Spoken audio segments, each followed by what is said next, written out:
안녕하세요. 저는 그램퍼스라는 회사의 대표를 맡고 있는 김진희라고 합니다.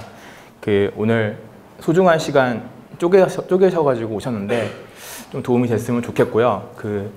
혹시 여기 사업체 대표님이라고 하실 분들이 계실까요? 나는 여기 사업의 대표를 이끌고 있다. 그러니까 팀 리더이자 대표이다. 몇몇 분들 보이시는데 저도 매년 어려움을 겪었었고 현재도 그렇게 풍족하지는 않지만 계속 고비고비를 넘기고 있고요. 대표님들의 어려운 마음도 다 알고 있습니다. 그래서 그런 부분에 대해서 한번 좀 이야기를 드리고 구성원이자 또 어떤 회사의 어떤 중추도를 맡고 계신 여러분들께서 많은 인사이트가 있으실 텐데 그런 것과의 교감이 되는 시간이었으면 좋겠습니다. 시작하겠습니다. 이런 얘기 드려보고 싶어요. 혹시 글로벌 서비스를 전개하고 있는지에 대해서 여기 계신 분들은 이제 게임 쪽 회사도 있으실 테고 커머스 회사도 있으실 테고요. 컨텐츠 비즈니스나 O2O나 여러 가지 서비스를 영위하고 계시는데 우리 회사는 글로벌 서비스를 하고 있다라고 하시는 분 좀 손 좀 들어줄 수 있나요? 글로벌 서비스를 하고 있어. 네, 한 절반 정도 되는 것 같습니다. 그러면 한국에서만 서비스를 하고 있습니다라고 나머지 이해도 되나요? 한국 서비스. 오늘 글로벌 서비스 잘 하고 계신 회사들은 사실 너무나 각사의 전략에 맞춰가지고 지금 아마 서비스가 잘 글로벌로 퍼지고 있을 것 같고요. 한국만 서비스를 하고 있다라는 회사들에게는 오늘 저희의 어떻게 보면 그냥 저희의 방법 이런 게 조금 도움이 되셨으면 좋겠습니다. 하지만 이 방법 자체가 어떤 매뉴얼처럼 적용되지는 않고 있어요. 글로벌 전략이 하나의 매뉴얼로, 원 매뉴얼로 됐다면 많은 회사들이 고민이 없겠죠. 예, 하지만 저희 회사도 그런 여러 가지 방법 중에서 저희만의 방법을 갖고, 저희는 특히 이제 게임 회사입니다. 게이밍 회사만의 어떤 전략이 그렇게 또 많지도 않아요. 과거에는 이제 텔코 마케팅이나 PC방에서의 어떤 PC 네트워킹을 통한 어떤 접점을 유지하는 마케팅을 했다면 최근에는 이제 오픈 마켓, 오픈 비즈니스이기 때문에 하나의 그런 지역에서도 원키로 여러 가지 글로벌 서비스를 전개할 수 있고, 하지만 이제 한국만 서비스하는 회사라면 또 저희 같은 전략이 있구나, 저희 같은 이제 플랫폼을 잘 사용해서 나갈 수 있는 길도 있구나. 그래서 이제 하나의 방법이자 여러 가지 전략에 저희 전략도 좀 버무려서 각 사에서 사용을 해 주시면 아마 지금보다는 좀 더 나아질 겁니다. 저희도 매일매일이 기적이에요. 기적이고 이 기적을 계속 펼치고 있지만 이런 생각에서 다양한 생각들을 한번 좀 정리를 해봤습니다. 요즘 이 말 많이 들어요. 요즘 아마 시장이 차가워지면서 아마 더 많이 듣는 것 같아요. 옛날 때 밥 먹었어요 이런 것보다 그냥 요즘 어떻게 지내요? 라고 많이 묻는 것 같습니다. 여러분들 전화나 지인들 만나보면 아마 이런 질문 많이 듣기도 하고 물어보기도 하실 텐데요. 저희 회사는 위치가 강남역에 있습니다. 강남역 4번 출구 쪽에 있고요. 근데 강남역 쪽이 원래 이제 저희 같은 이제 소규모 그룹 게임 회사들이 많았어요. 물론 판교에도 많습니다. 판교에도 많은데 판교만큼이나 많았던 게 이제 강남 쪽에 이런 작은, 저희는 중소업체도 아니고요. 소형업체입니다. 이제 14명 있는 회사고요. 그래서 굉장히 강남역 부근에 게임 회사가 많았는데 작년 한 초 1월, 2월부터 많은 회사들이 쓰러졌어요. 그래서 저희 같은 이제 게임 회사뿐만 아니라 또 많은 이제 O2O 비즈니스나 이커머스나 혹은 이제 라이프 애플리케이션들 만드는 회사들이나 그런 회사들이 정말 힘든 시기를 보내고 있습니다. 그래서 여러 가지 연락을 받아요. 진짜 저희 회사에 이번에 좋은 인재인데 한번 인터뷰를 보는 게 어떻겠느냐, 혹은 팀 단위 입사가 가능한 조직을 좀 알려달라, 혹은 이제 저희가 만든 소스 코드가 다른데 팔 수 있는 방법이 없는지에 대해서 시장이 차가워지면 이제 그런 질문들이 많아지고, 그런 에코가 사실 나쁘다고는 볼 수 없고요. 어떤 현상의 흐름 같습니다. 이게 패턴이 좀 있었어요. 옛날 때 IMF 전에도 이런 게 있었다고 하고, 글로벌로, 그러니까 한국만의 또 위기도 아닙니다. 이게 제 생각에는 시장이 약간 고도화됨에 따라서, 시장이 이제 고도화됐다는 얘기는 자본시장의 싸움에서 돈이 많은 사람이 승리를 하게 되는 시장이 되면서 굉장히 양극화되는 게 심각해지고, 양극화되다 보면 이제 저희 같은 소규모 그룹 회사들이 어떻게 보면 허리층을 맡고 있잖아요. 근데 허리층이 굉장히 쉽게 붕괴가 되고, 그러면서 정말 많은 회사들이 어려운 시기를 겪고 있습니다. 저는 그거를 이제 빙하기라고 판단을 하고 있는데요. 이게 단순히 이제 저희만의 섹터인 게이밍 시장뿐만이 아니라 여러분들이 각사에서 지금 영위하고 있는 섹터들, 뭐 라이프 앱이나 뭐 O2O나 이런 뭐 바이오도 말할 거 없고요. 특히 뭐 VR, AR 다 힘든 시기를 보내고 있습니다. 사실 이게 어떻게 된 거냐면 결론적으로는 누가 잘못했다고 말할 수는 없어요. 이게 뭐 VC가 문을 닫았기 때문에 뭐 여러 가지 측면에서 투자가 안 되니까 투입도 안 되고 힘든 시기를 보내는 거 아니냐, 맞는 말일 수도 있고요. 혹은 이제 개발력 자체가 어떻게 보면 좀 고도화된 팀에서 만드는 게임들과 서비스들과 굉장히 이제 소규모 그룹에서 만든 게임이나 서비스가 분명히 섹터가 다릅니다. 레이어도 다르고요. 많은 컨텐츠 비즈니스를 영위하는 접점에서는 사실 근데 그걸 같이 보고 있죠. 유저들이 뭐 대기업이 만든 앱이라고 잘 사용하는 것도 아니고요. 소규모 그룹에서 만든 애플리케이션이라고 무시하는 건 아닙니다. 하지만 눈높이가 점점 높아짐에 따라서 굉장히 힘든 시기가 되고 있다는 건 맞아요. 이게 한국만의 시기가 아니라 글로벌 전체의 시장 변화입니다. 그래서 많은 부분에서 힘들다고 느끼시는 분들 많고, 특히 우리 팀 올해는 살아남아야지 라고 다짐하는 분들도 많습니다. 매년 그렇게 다짐하고 있어요. 일단 저희 회사를 좀 소개해 드릴게요. 저희는 그램퍼스라는 회사입니다. 2014년 1월에 설립을 했어요. 저는 일단은 게임 회사 쪽에 트랙 레코드를 많이 갖고 있고요. 맨 처음에 다녔던 직장은 이제 라이코스와 다음을 같이 다녔고요. 그 다음에 이제 2004년에 넥슨이라는 회사를 오면서 이제 온라인 게임 비즈니스를 많이 했던 것 같아요. 그리고 2007년도에 제가 이제 NC소프트라는 회사로 가서 전략기획을 업무를 했었고요. 주로 이제 저는 NC와 넥슨에서 해외 전략 사업을 주로 일을 하다가 2014년에 이제 그램퍼스라는 회사를 만들었습니다. 현재 맡고 있는 롤은 대표의 롤을 맡고 있지만, 여기 대표님들도 계시겠지만 대표가 사실 모든 걸 다 하죠. 뭐 정수기 물도 갈고 뭐 투자 담당해서 IR도 진행하고, 또 좋은 인재 있으면 또 HR적인 측면에서의 또 HR 매니징을 또 하고 있고, 많은 부분에서 또 이 좋은 사람들과 일을 하기 위한 전략 업무도 짜고 있고요. 해외 많은 사람들의 파트너를 만나면서 또 기회도 포착하는 소규모 그룹은 어쩔 수 없는 것 같아요. 뭐 제가 과거에는 이제 웹 개발자로 시작을 했는데 지금 현재는 개발을 하고 있지는 않고 있고요. BD 업무, 주로 이제 비즈니스 디벨롭먼트 쪽에 있는 업무를 하고 있고, 현재 저희는 14명이 게임 개발을 하고 있습니다. 저희가 만든 게임은 첫 번째 타이틀이 이제 빙고 어드벤처라는 게임이었어요. 여기 상단에 있는 빙고 게임인데, 어릴 적 했던 빙고 게임 혹시 아실 거예요. 뭐 친구들과 이제 5 곱하기 5 셀에서 이제 뭐 수도 이름도 넣고 뭐 먹는 것도 넣고 뭐 드라마 뭐 영화 이름 넣고 짝짝 긁는 그런 게임인데, 그건 이제 한국식 빙고고요. 저희가 만들었던 거는 북미 시장을 겨냥하기 위해서, 북미에 가면 이제 할머니 할아버지들이 각 동네마다 빙고홀이 있어요. 빙고홀에서 이제 빙고 용지를 한 1불씩 사가지고 이제 큰 사회자가 진행하거나 이제 녹음된 걸로 이제 뽑아가지고 나오는 숫자 콜링을 하나하나씩 지워나가면서 이제 빙고를 외치면 거의 유사한 빙고죠. 저희는 이제 75개 볼에서 25개를 쓰여진 어떤 카드를 친구들과 직접 경쟁하는, 그러니까 어떻게 보면 빙고가 MMO 게임이에요. 사실 이런 이제 공간 속에서 빙고 용지를 나눠드리고, 사회자가 콜링하는 넘버를 가장 먼저 외치면 빙고, 아시죠? 라인 이렇게 그어가지고 라인이 생기면 빙고라고 외치고, 많이 빨리 외친 순서대로 또 빙고 경품을 받아가고, 뭐 해외에서는 생일 파티나 이런 이제 파티 때 꼭 빙고를 하는데, 미국에 진출하기 위한 저희가 이제 완전 설립하자마자는 완전 소규모 6명인 회사였기 때문에, 저희가 뭐 트리플 S급 뭐 RPG 게임이나 뭐 다른 어떤 MO나 MMO 그러니까 다중 접속을 하거나 그런 어떤 기술력의 검증보다는 조금 쉽게 만들면서 좀 니치하다고 시장을 파악했어요. 그쪽 시장으로 만든 게임으로 빙고 어드벤처라는 게임을 만들었고요. 두 번째로는 저희가 이제 빙고 어드벤처 뒤에 나오겠지만 처참히 실패합니다. 저희가 뭐 첫 타이틀부터 성공을 했다고 하면 아마 더 큰 이야기를 들을 수 있었겠지만, 첫 타이틀은 과감하게 실패를 했고요. 두 번째 타이틀은 이 쿠킹 어드벤처, 이제 하단에 나와 있는 게임인데, 여성들이 많이 즐기는 시뮬레이션 게임이었어요. 여기는 대부분 이제 남성들이 앉으셔가지고 들으실 텐데, 여성들도 게임을 많이 합니다. 전 세계 게이머 중에 52%가 여자예요.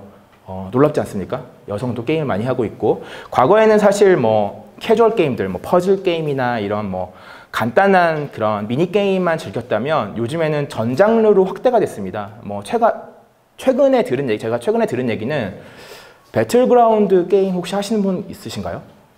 배틀그라운드라고 이제 그 뭐 100명이 하나의 월드맵에 들어가서 이제 한 명의 서바이벌을 즐기는 그런 게임인데 한국 개발사인 블루홀에서 만들었고요. 그 게임의 유저 중에 그게 이제 스팀이라는 밸브 플랫폼에서 서비스를 하고 있는데요. 거기에 약 20%가 여자랍니다. 굉장히 놀라운 수준이죠.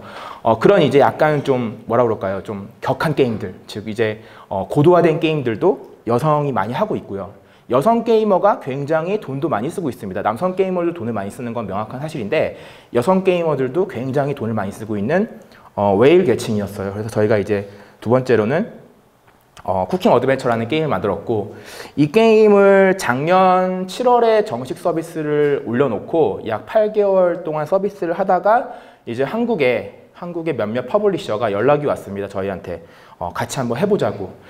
사실 저희는 한국을 서비스 국가에서 제외시켰어요. 맨 처음에는. 왜냐하면 이제 이런 게임을 즐기는 유저가 과연 한국에 있을까라는 생각과 한국은 너무 게임이 빨라, 호흡이 너무 빨라가지고 이런 게임을 냈다가는 그냥 묻혀버릴 거야 라는 어떤 그 단순한 명제에서 시작된 문제였지만 일단 한국 서비스를 제외시켰습니다. 근데 8개월 동안 이제 그 쿠킹 어드벤처라는 게임을 서비스하면서 저희가 여러 가지 이제 데이터를 쌓고 그 데이터를 기반으로 서비스를 하다 보니까 이제 좋은 기회들이 열리더라고요. 그래서 열려가지고 이제 한국에서도 올해 4월에 서비스를 열었습니다. 뭐 여러분들 뭐 싫어하시는 분도 있고 좋아하시는 분도 있는데 이제 카카오라는 플랫폼에서 서비스를 하고 있어요. 그게 이제 마이 리틀 셰프라는 그런 게임이고요. 여성 유저라면 뭐 그냥 한 번은 들어봤으셨을 것 같고 뭐 못 들어보신 분 더 많겠지만 좋은 여성 유저의 접점을 찾아서 저희가 하루하루 서비스를 하고 있습니다. 그래서 저희는 설립을 하고 설립 이래로 빙고 어드벤처, 쿠킹 어드벤처, 그리고 마이 리틀 셰프까지 3개의 독립된 타이틀을 서비스를 했고 현재도 라이브 서비스를 진행하고 있는 회사입니다. 이게 이제 마이 리틀 셰프의 어떤 그 초기 화면이고요. 뭐 약간 그 비슷한 게 아니라 아예 동일한 빌드에서 저희가 컨텐츠적인 측면만 약간 난이도 설정을 다르게 하고 카카오 서비스를 하는 게 이제 한국판이에요. 저희는 글로벌 버전을 그 페이스북 플랫폼을 기반으로 해서 서비스를 하고 있습니다. 여러분들 뭐 페이스북 많이 사용하시죠? 요즘 뭐 소셜 미디어 서비스로 페이스북 안 쓰시는 분들 거의 없으실 텐데 페이스북을 사용하고 있는데 저희도 이제 페이스북 기반의 그런 애드온 되는 그런 게임을 서비스하고 있고요. 페이스북으로 서비스를 하는 장점 중에 하나가 뭐냐면 지구촌을 하나로 엮을 수 있는 가장 큰 단일 미디어라는 점이에요. 그래서 현존하는 어떤 IT 서비스 중에서 그 글로벌 서비스를 하나로 묶어서 서비스하는 플랫폼 중에 아마 가장 큰 플랫폼이 아닐까 생각됩니다. 그래서 그 페이스북 버전을 저희는 이제 올해 4월부터는 다시 한국향인 포 카카오 버전으로 만들어서 서비스를 전개하고 있습니다. 저희는 사실 2014년 1월 15일 날 설립을 한 회사고요. 그 설립 당시에 주축 멤버는 이제 넥슨이라는 회사에서 저랑 같이 일했던 분들하고 만들었어요. 일단 캐주얼 게임이나 미국 시장에 대한 이해도가 가장 높을 것이다라고 어떤 자평을 한 사람들끼리 모여가지고 회사 설립을 했고요.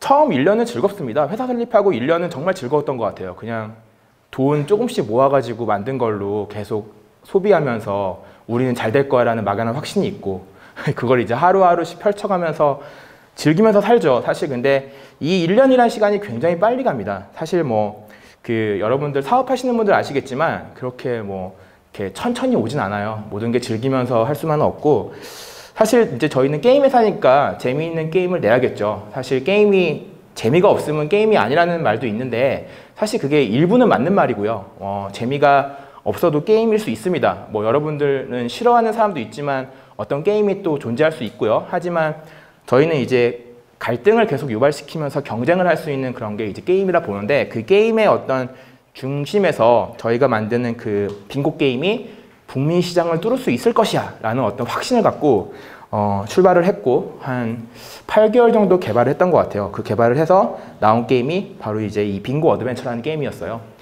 저희가 2015년 이제 그 게임 기간 2014년에 이제 개발 기간으로 넘기고 2015년 3월에 미국을 건너가서 이제 미국의 샌프란시스코에서 하는 이제 게임 디벨로퍼 컨퍼런스 2015에 첫 타이틀을 공개하고 그때부터 이제 본격 마케팅을 합니다. 저희도 이제 한 8개월에서 10개월 정도 만든 게임이고 뭐 QA, QC까지 거쳐가지고 한 1년 넘게 다듬었던 게임이었는데 굉장히 처참하게 무너졌어요. 저희가 생각했던 거 의외로 이 캐주얼 빙고 시장이 만만하게 봤던 시장이 절대 아니었습니다. 일단은 빙고라는 게 일단 미국에서 소셜 카지노 장르에 들어가고요. 그 카지노 게임이라는 거는 일단 여러분들 잘 아시는 슬롯 머신 있고 그 다음에 이제 포커 게임이 있고 세 번째 이 탑3 장르가 바로 빙고였습니다. 그래서 이 빙고 게임이 굉장히 캐주얼하지만 사실 좀 카지노 장르였던 것 같고 카지노 장르 였던 것 같은 게 아니고 카지노 장르입니다. 제가 지금 말이 이상하겠는데 카지노 장르고 사실 카지노 장르에서 유저를 끌어오기 위한 이 애퀴지션 코스트가 굉장히 높았어요. 당시에 그 여러분들 이제 애플리케이션 서비스하는 회사들은 이제 유저 애퀴지션을 어떻게 할까에 대한 고민이 제일 세지 않습니까? 뭐 우리 앱을, 우리 서비스를, 우리 게임을 어떤 유저에게 끌어와서 공개해 줄 수 있을까? 과연 그 접점을 어떻게 유지할까?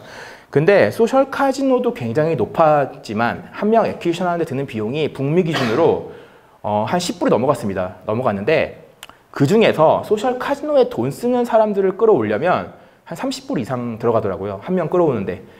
그 얘기는 사실 이게 되게 낯선 얘기일 수도 있는데 돈이 없으면 아예 들어오지도 마. 이런 어떤 허들에 좀 상기가 됐어요. 저희가 일단은 라이프 사이클이라고 하는 어떤 롱텀 베이스, 뭐 흔히 얘기하는 이제 라이프타임 밸류라고 하는 그런 곡선을 아마 회사마다 체킹을 합니다. 즉 우리 서비스는 언제 들어와서 언제 나가는 유저가 있을 것이고 그 전체적인 평균이 바로 이제 라이프타임 밸류나 롱텀 베이스의 밸류라고 보는데 그 밸류의 곡선이 사실상 유저 애퀴지션 코스트보다 낮다면은 사실 되게 힘든 게임이 돼버려요. 그러니까 한 명이 들어오는데 30불 내고 들어왔는데 그들이 그냥 나가버리거나 뭐 30불 미만의 비용을 쓰고 나가버리고 지우고 뭐 이런 건 허다한 일이기 때문에 그 곡선 계산을 잘못하면 그냥 마케팅 비용은 마케팅 비용대로 엄청나게 소비가 됐고 들어온 유저들이 잔류를 하지 않기 때문에 성공하지 못한 서비스가 될 수밖에 없는 거죠. 여러분들 많은 서비스가 지금 데이터를 많이 보고 계실 텐데 데이터 드리븐적인 생각을 항상 해야 되는 게 데이터가 모든 걸 말해주고 있어요. 과거에는 물론 감도 되게 중요했죠. 근데 이게 정교해짐에 따라서 각 사마다 데이터 분석에 대한 중요도는 제가 말씀드리지 않아도 아마 잘 아실 겁니다. 데이터 분석에 대한 힘이 저는 있다고 보고 모든 마케팅 활동들은 그 데이터에서 근간해서 움직여야 되는데 저희 게임은 사실 데이터를 보고도 약간의 그 맹신이라 해야 될까요? 약간의 그게 컸던 것 같아요. 데이터는 이렇지만 우리 게임은 달라. 뭐 이렇게 접근을 하다 보니까 라이프타임 저희 회사의 롱텀 베이스인데 롱텀 베이스 밸류보다 애퀴지션 코스트가 굉장히 많이 들어가면서 저희가 북미 시장에 마케팅 비용을 한 70만 불 썼어요. 소규모 그룹으로는 굉장히 많이 쓴 겁니다. 한 8억 가까이 소진을 하고 장렬히 전사했습니다. 아마 이 게임은 지금도 아쉬움으로 남고 있어요. 제가 언젠가는 다시 열어가지고 좀 복귀를 하려고 하는데 굉장히 좀 아쉬움이 많은 타이틀이었고 저희 멤버들도 상처가 좀 깊게 갔던 게임이었습니다. 일단은 빙고 게임 시장이 굉장히 약하다고 봤지만 여기 나와 있는 빙고 블리츠나 빙고 배시나 빙고 뭐 크레이지, 빙고 USA 이런 게임들이 굉장히 단단했더라고요. 지난 4, 5년간 지금 이제 6, 7년간 동시에 선발주자로서 나갔던 빙고 블리츠나 빙고 배시 같은 경우에 쉽게 시프팅을 하지 않았습니다. 유저가 이제 퍼스트 무버에 대한 장단점이 있는데 일단 그 계층에서 돈을 한번 맛본 사람들은 쉽게 이동을 하지 않잖아요. 이건 이제 게이밍뿐만 아니라 아마 라이프 애플리케이션도 마찬가지일 텐데 그런 어떤 전체적인 걸 봤을 때 쉽게 이동이 되지 않았습니다. 그래서 저희는 큰 상처를 받았고 일단 여기서 한 번에 그 대폭 전략 수정을 하게 됩니다. 북미 시장을 가지고 충분한 그 사업적인 일을 많이 해왔고요. 그리고 북미 시장에 맞춘 게임들도 과거에 많이 만들었었고 하지만 북미 시장에 론칭을 했는데 처참하게 망했어요. 그럼 이제 여러 가지 생각이 듭니다. 우린 과연 북미를 잘 아는 걸까? 북미는 과연 뭘까? 기초적인 거 막 생각하더라고요. 북미 디자인은 뭐지? 북미에 맞는 게임성은 뭐야? 아마 이게 게임을 반대로 이제 각사의 서비스로 놓고 보면 맞는 겁니다. 글로벌에 맞는 서비스는 뭐지? 글로벌에 맞는 아트는 뭘까? 글로벌에 맞는 시스템 기획이나 컨텐츠는 과연 뭐지? 이게 회사가 망하고 어려워지니까 정말 이제 원초적인 질문부터 하게 됐고, 저희는 모든 걸 다 뒤엎기로 결정했습니다. 당시에 저희가 팀 2개가 있었어요. 근데 이제 한 팀은 이 빙고 게임을 계속 만들어 온 팀이고, 한 팀은 이제 뭘 만들지에 대한 고민이 좀 있던 팀이었습니다. 후발이었기 때문에 조금 이제 시간이 좀 주어진 팀이었고요. 이제 그 팀하고 이야기를 계속 한 게, 일단은 저희가 좀 전략을 바꿔보자. 저희는 일단은 쓸 돈도 많이 남아있지 않은 상태였고요. 그리고 북미를 그냥 들어가려면 거의 계란으로 바위를 치는 정도의 무모함이었구나라는 걸 서로가 서로를 알고, 일단 좀 비어있는 장르와 시장을 찾아서 움직여보자라고 판단을 합니다. 그게 저희가 만든 그 요리 게임의 시발점이었어요. 어떻게 보면 약간 유사한 점이 있습니다. 여성 타겟이 주로 했던 게임이고요. 빙고 게임도 미국에서는 여성 계층이 많이 합니다. 특히 오프라인 빙고 게임들은 빙고 클럽을 가보시면 할머니들이 그렇게 많아요. 할머니들이 많고. 근데 한국에서는 뭐 그런 빙고 클럽이 없으니까 감이 상대적으로 덜 오실 테고요. 하지만 저희가 두 번째로 만드는 이 여성 시뮬레이션 기반의 요리 게임도 마찬가지로 글로벌에서 약간 그 여성 계층이 많이 했던 게임이었습니다. 과거에는 이제 지금처럼 스마트폰이 없을 때 피처폰으로도 많이 즐겼던 장르였고요. 그 전에는 각각 이제 그 노트북이나 데스크탑에서 DVD 게임으로도 많이 했고, 뭐 플래시 게임으로도 많이 했던 장르이기도 했는데, 주로 이제 여성 계층이 많이 즐겼던 게임이기도 하고, 그래도 약간 소프트하게 만들 수 있는 어떤 그런 장점 때문에 저희가 이렇게 접근을 해서 두 번째 타이틀을 만들어 보려고 합니다. 라고 결정을 내리고 만들게 됐죠. 사실 그건 결정을 내게 된 이유가 저희 두 번째 팀이 2003년부터 사실 그런 시뮬레이션 게임을 만들어왔던 팀이기도 해요. 근데 하도 그런 시뮬레이션 게임을 만들다 보니까 너무나 지겨운 겁니다. 사실 하나의 그 섹터에서 지속적인 개발을 한다는 게 굉장히 좀 지루한 일이에요. 그리고 하지만 뭐 성공을 했던 실패를 했던 하나의 우물을 계속 판다는 게 얼마나 그 힘든 일이고 고단한 일인지에 대해서는 더 잘 알고 있습니다만, 잘해왔던 게 그런 거기 때문에 그거를 결정을 해요. 그래서 그런 이제 요리를 주제로 한 시뮬레이션 게임을 만들게 됩니다. 저희 팀 그 2014년 1월에 설립되기 이전에 이 팀원들이 만들었던 게임들을 좀 찾아봤는데 이런 게임이 한국에 있었습니다. 그 피처폰 때 초밥의 달인이라는 시리즈가 있었고요. 여기 계신 분들은 다 젊으시니까 아마 이 게임을 모를 수 있어요. 저게 뭐야? 저런 게임 뭐야? 도대체 뭐지? 헷갈리는데 막 이렇게 나올 수 있는데, 옛날 때는 다들 저런 폰을 들고 다녔습니다. 저런 폰 혹시 뭐 기억하시는 분도 있으시겠지만 뭐 네이트가 써 있고, 뭐 매직앤이 써 있고, 뭐 LG는 뭐였죠? EGI였나요? 뭐 그런 게 써 있고, 막 인터넷 접속하려고 누르면 막 친구 달려오죠. 너 죽을 줄 알아? 막 이런 거 왜 눌렀어? 막 이러고, 막 데이터 요금이 막 미친 듯이 나왔어요. 게임 하나 받으려고 하면 뭐 데이터 요금이 막 2, 3만 원 나왔고, 뭐 네트워크 게임은 사실 없었죠. 너무 비싸니까 요금제가. 그리고 게임은 대부분 그 지금의 어떤 인앱 퍼체스 모델로 하는 프리투플레이 게임이 아니라 다 페이드 게임이었습니다. 과거에는 한 1,000원대부터 제가 한 마지막으로 본 게 뭐 3D 게임 같은 건 한 10,000원, 12,000원짜리도 본 것 같은데, 평균적으로 한 2,000원에서 한 4,000원 정도 돈을 내고 즐기는 게임이었어요. 그런 게임 중에 이제 초밥의 달인이라는, 한국으로 말하면 타이쿤이라고 즐기고 있죠. 그 시뮬레이션, 해외에서는 시뮬레이션 게임인데, 이 게임에 1부터 5까지 만든 개발 조직이 저희 팀의 어떤 DNA입니다. 그래서 룩앤필은 굉장히 촌스러워요. 옛날 때는 디자인이 다 이런 상태였고, 옛날 때는 뭐 256K 뭐 그 피처폰이나 뭐 조금 나가면 이제 뭐 한 뭐 16,000, 17,000 뭐 그런 폰들, 그다음에 뭐 4그레이 폰이라고 해서 흑백 폰들도 게임이 됐었는데, 그런 폰부터 이렇게 좀 시뮬레이션 게임인 타이쿤류를 만들어 왔던 어떤 그 게임 팀이 있고요. 이 팀에서 보여줬던 밸런싱과 그 다음에 아트, 그 다음에 컨텐츠 개발 능력이 저희 회사의 DNA라고 볼 수 있습니다. 그렇기 때문에 현재 지금 쿠킹 어드벤처와 마이리틀 셰프를 서비스하고 있는 거고요. 저는 그런 DNA를 각 회사마다 하나씩은 지켜야 된다. 그게 뭔지 모르면 꼭 찾아야 되고요. 우리 회사의 DNA가 뭘까? 항상 고민을 해봐야 되고, 그 DNA를 찾아서 DNA를 계속 키우는 작업들을 해야 됩니다. 뭐 지쳤다고 다른 게 할 게 아니라, 지금 시대는 굉장히 차가워진 시대잖아요. 전문성이 분명히 대두되고 있고 인사이트가 분명히 필요한 시대이기 때문에 막연하게 새로운 걸 해야 될 거라기보다는 우리 팀이 가장 잘해왔고 가장 오랫동안 생각을 품은 게 뭔지를 꼭 찾으셔가지고 그런 걸 DNA로 보고 키워야 된다는 생각을 했습니다. 그래서 저희는 일단은 그 쿠킹 어드벤처라는 게임을 만들고 나서 전략을 바꾼 게 바로 이제 동남아시아였습니다. 저희 여러분들 많이 여행을 다니시는데 그런 거 느끼시는 분이 있을 수 있어요. 뭐 유럽이나 북미를 가면은 왠지 좀 무시당하는 것 같고 뭐 어떻게 보면 뭐 이 출입국부터 좀 다르죠. 뭐 미국 많이 가보셨는 분들 아시겠지만 뭐 허리띠도 풀러야 되고 모든 짐 다 버려야 되고 막 이런 강력함 좀 무섭잖아요. 미국 경찰들 만나면. 근데 왠지 동남아를 가면 굉장히 친합니다. 되게 따뜻하고 잘해주는 것 같고 굉장히 우리에게 좀 힘이 돼주는 나라 같고 왠지 가도 그냥 동네에 온 것 같고 낯설지 않고 그런 어떤 막연함이었을까요? 저희가 북미를 잘한다고 생각했지만 굉장히 대였잖아요. 그래서 이번에는 좋아, 동남아 9개 국가로 시작을 해보자.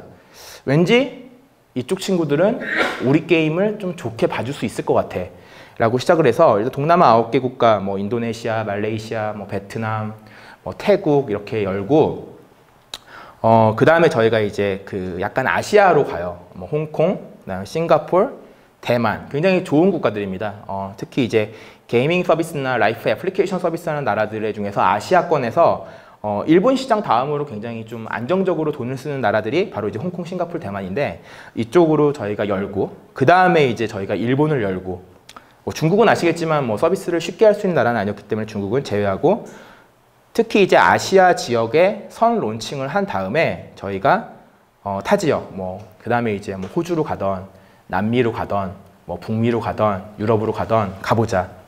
그러니까 저희는 좀 시드 멤버를 쉽게 모을 수 있는 그러니까 유저 코스트, 애큐이션 코스트가 상대적으로 싼 나라를 찾은 겁니다. 그래서 일단은 동남아시아부터 출발을 해서 단계를 밟아서 천천히 가게 됩니다. 저희 회사가 만드는 게임이 약간 그 다른 회사들과 차별화된 포인트가 있다면 바로 이게 모바일 게임만 만드는 회사가 아니라 페이스북이라는 플랫폼에서 돌아가는 PC 게임을 같이 만듭니다. 혹시 게임 회사가 여기 있나요? 게임 만들고 있다, 우리는. 한 10회사 정도? 이게 가능한 이유는 사실 저희는 이제 기술로 보면 저희가 만든 기술은 아니고요. 이게 이제 웹에서 돌릴 수 있는 WebGL, 즉 HTML5 기반의 WebGL이라는 게 있기 때문에 가능한 건데 모바일 클라이언트를 만드시고 나서 그거를 웹GL로 포팅을 해서 저희가 이제 PC 게임이나 페이스북 그 웹게임으로 만들어서 같은 즐거움을 줄 수 있게끔 즉 어떤 거냐면 유저가 모바일만 들고 다니면서 이제 밖에서 핸드헬즈 기기로 게임을 하잖아요. 그 다음에 이제 집이나 사무실로 오면 PC나 이제 데스크탑이나 랩탑에서 또 게임을 즐길 수 있는 같은 게임이고요. 같은 게임을 즐겨서 같은 즐거움을 얻고 같은 레벨을 쌓고 그게 이제 에이싱크라는 어떤 그 획일화된 어떤 그 레벨로 같이 묶여져 가지고 PC와 모바일에서 즐기는 즐거움을 같이 누리는 게임인데 저희가 이제 처음부터 그렇게 만들기를 좀 강요했어요. 개발팀에게. 그래서 이제 개발팀이 꾸역꾸역 잘 만들어 주셔가지고 저희는 그걸로 이제 서비스를 하는 회사이고 지금도 계속 만드는 게임들이 PC와 모바일에서 같은 즐거움을 줄 수 있도록 준비를 하고 있습니다. 모바일 게임 회사인 경우에 사실 이게 뭐 그 언리얼로 만드는 게임들은 쉽게 포팅이 되는 건 아니고요. 기본으로 이제 코코스 기반이나 유니티 기반의 게임이라면 외부로 포팅하는데 그렇게 어렵진 않습니다. 지금 유니티는 5.6 이상 자동 지원이 되고 있고요. 그리고 코코스 같은 경우에는 코코스 X, 뭐 코코스 2D, 뭐 3D 다 가능하게 외부로 빌드를 뽑을 수 있기 때문에 아마 그 빌드를 뽑아가지고 서비스를 한다는 게 의미가 또 하나의 접점을 만드는 거예요. 뒤에 나오겠지만 이제 페이스북이나 뭐 예를 들면 야후에서 하는 야후 HTML 사이트나 이런 어떤 기반이 많이 모여있는 그런 플랫폼이 많이 있는데 그런 기반으로 하나의 서비스를 더해서 에디셔널 포인트는 이제 레비뉴죠. 레비뉴를 쌓고 유저를 쌓는 어떤 기법으로 계속 증가시킬 수 있고요. 라이프 애플리케이션 같은 경우에는 어떻게 보면 게임과는 좀 다릅니다. 어떻게 보면 모바일 서비스를 만들어가지고 접점을 계속 유지를 하는 데 있어서 제가 볼 때는 앞으로 웹 영역에 대한 어떤 좀 준비를 하시는 게 좋을 것 같아요. 지금은 이제 디바이스가 굉장히 좋아지고 있고 앞으로는 더 좋아질 게 확신하기 때문에 그런 네이티브 HTML5로 앱을 만드는 것도 충분히 가능하거든요. 뭐 일단은 구글이나 애플 플랫폼에서는 당연히 서비스를 해야 되는 거고요. 지금 이제 웹툰 회사들이 굉장히 잘하고 있는데 웹툰 뭐 레진이나 이런 뭐 코미카나 코미코 이런 회사들이 애플리케이션 잘 만들어서 구글 애플에 서비스를 잘 하고 있죠. 하지만 그들이 갖는 결제율은 일부는 웹에서 결제가 많이 되고 있습니다. 웹, 모바일 앱으로 결제를 하고 있고요. 그런 서비스 전략을 잘 구사하시면 아마 또 하나의 접점과 또 하나의 유저풀을 가지고 또 재밌는 레비뉴를 만들 수 있을 것 같아요. 저희 회사도 마찬가지로 그런 그 에이싱크 게임들, 모바일과 웹이 하나에서 돌아갈 수 있는 게임을 만들고 있습니다. 이제부터는 좀 더 그 심도 있는 이야기를 해볼게요. 우리가 만드는 게임들, 우리가 만드는 서비스에 대한 얘기인데요. 일단 첫 번째로는 저희는 이거를 이제 그 챕터로 좀 나눠가지고 설명해 드리겠습니다. 게임은 사실 기술이라는 섹터와 약간 예술이라는 섹터의 좀 융합적인 요소를 많이 가지고 있어요. 여러분들 즐기는 많은 게임들이 기술적인 부분이 분명히 존재하고요. 그리고 이제 룩앤필이 약간 좀 아트적인 측면에서의 고민일 텐데 우리 게임이나 우리 서비스가 전 세계에 어떻게 맞춰져야 되는지에 대한 얘기를 많이 들으실 것 같습니다. 뭐 중국은 뭐 저용량으로 만들어야 되고 뭐 예를 들면 뭐 이런 얘기 많이 듣잖아요. 뭐 아트 사이즈나 최적화나 이런 옵티마이제이션에 관련된 얘기를 많이 듣고 뭐 네트워크가 좋은 나라가 사실 한국이 유일하다. 뭐 해외 나가면 당연히 망을 많이 사용해 보실 텐데 뭐 계속 끊기는 나라도 많고요. 하지만 저는 여기 나와 있는 이 표에 나와 있는 뭐 다운로드 사이즈, 뭐 예를 들면 뭐 최적화된 것들, 뭐 서버에 대한 구성, 사실 이거는 굉장히 이제 표준화가 되고 있는 것 같아요. 어떤 특정 나라나 특정 테러토리의 국가 간에 입각해서 서비스를 만든다는 것 자체가 의미가 없는 시대가 되고 있습니다. 저는 그렇게 보고 있고요.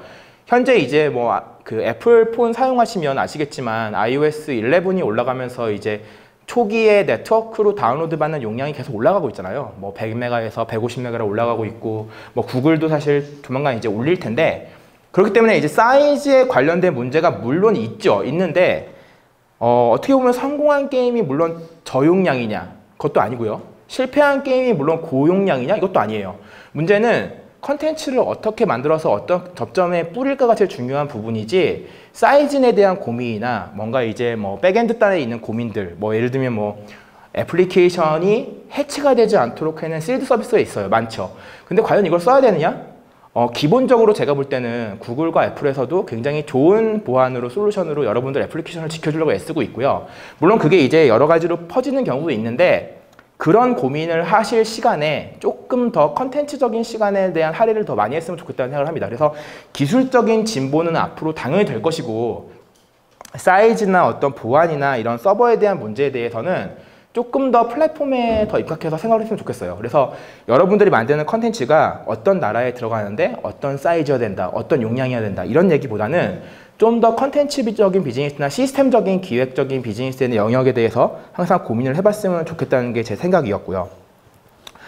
그렇기 때문에 사실 저는 이제 게임 회사가 게임을 많이 보고 있는데, 블리자드가 만든 게임들이나 혹은 이제 뭐 오버워치 요새 많이 하시죠. 그리고 이제 최근에 이제 블루월 진호에서 만든 배틀그라운드 많이 이야기하실 텐데, 많이 즐기는 게임들이 어느 나라를 맞춰서 만든 게임은 거의 없어요. 여러분들 진짜 많이 즐기고 있는 슈퍼마리오가 전 세계를 겨냥해서 만든 게임이라고는 보여지지만 어떤 국가를 상대로 만든 게임은 절대 아니지 않습니까?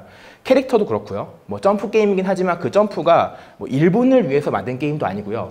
미국을 위해서 만든 게임도 아닙니다. 하지만 그 점프라는 건 단순한 묘미이기 때문에 우리는 그 코인을 먹기 위해서 많은 게임의 시간에 할애를 했죠. 여러분들이 만드는 지금 서비스를 만드는 여러분들도 다 지금 드시는 음식들이 다 맥도날드를 먹고 있고요. 입는 바지도 청바지도 리바이스를 입고 있고요. 지금 뭐 나이키 운동화를 신고 있고, 많은 부분에서 글로벌라이제이션이 된 거예요. 글로벌화가 돼 있는데, 더군다나 이제 어떤 영역에서 어떤 섹터에서 어떤 테리토리에서 만드는 컨텐츠를 항상 고민을 하고, 이게 북미 향일까? 이게 일본 향일까? 물론 약간의 차이점은 있지만 그 깊이는 사실 살지 않으면 모릅니다. 정말 살지 않으면 모르고요. 심지어 조금 산 사람도 잘 몰라요. 그걸 진짜 거기에서 현지인들에 대한 어떤 감각이나 그런 걸 정말 느끼지 못하면 힘든 부분이 이제 이런 그 룩앤필적인 부분인데, 우리가 즐기고 우리가 먹고 우리가 누렸던 부분에 대한 신뢰를 좀 합시다라는 겁니다. 저희가 게임이기 때문에 북미를 가야 되는데 북미향으로 아트를 만들어야 돼, 이런 고집보다는 일단 그려보는 거예요. 그려서 접근을 하는 겁니다. 병맛 코드로 만든 게임도 북미에서 성공할 수 있어요. 그리고 정말 북미식으로 만든 게임도 북미에서 실패할 수 있습니다.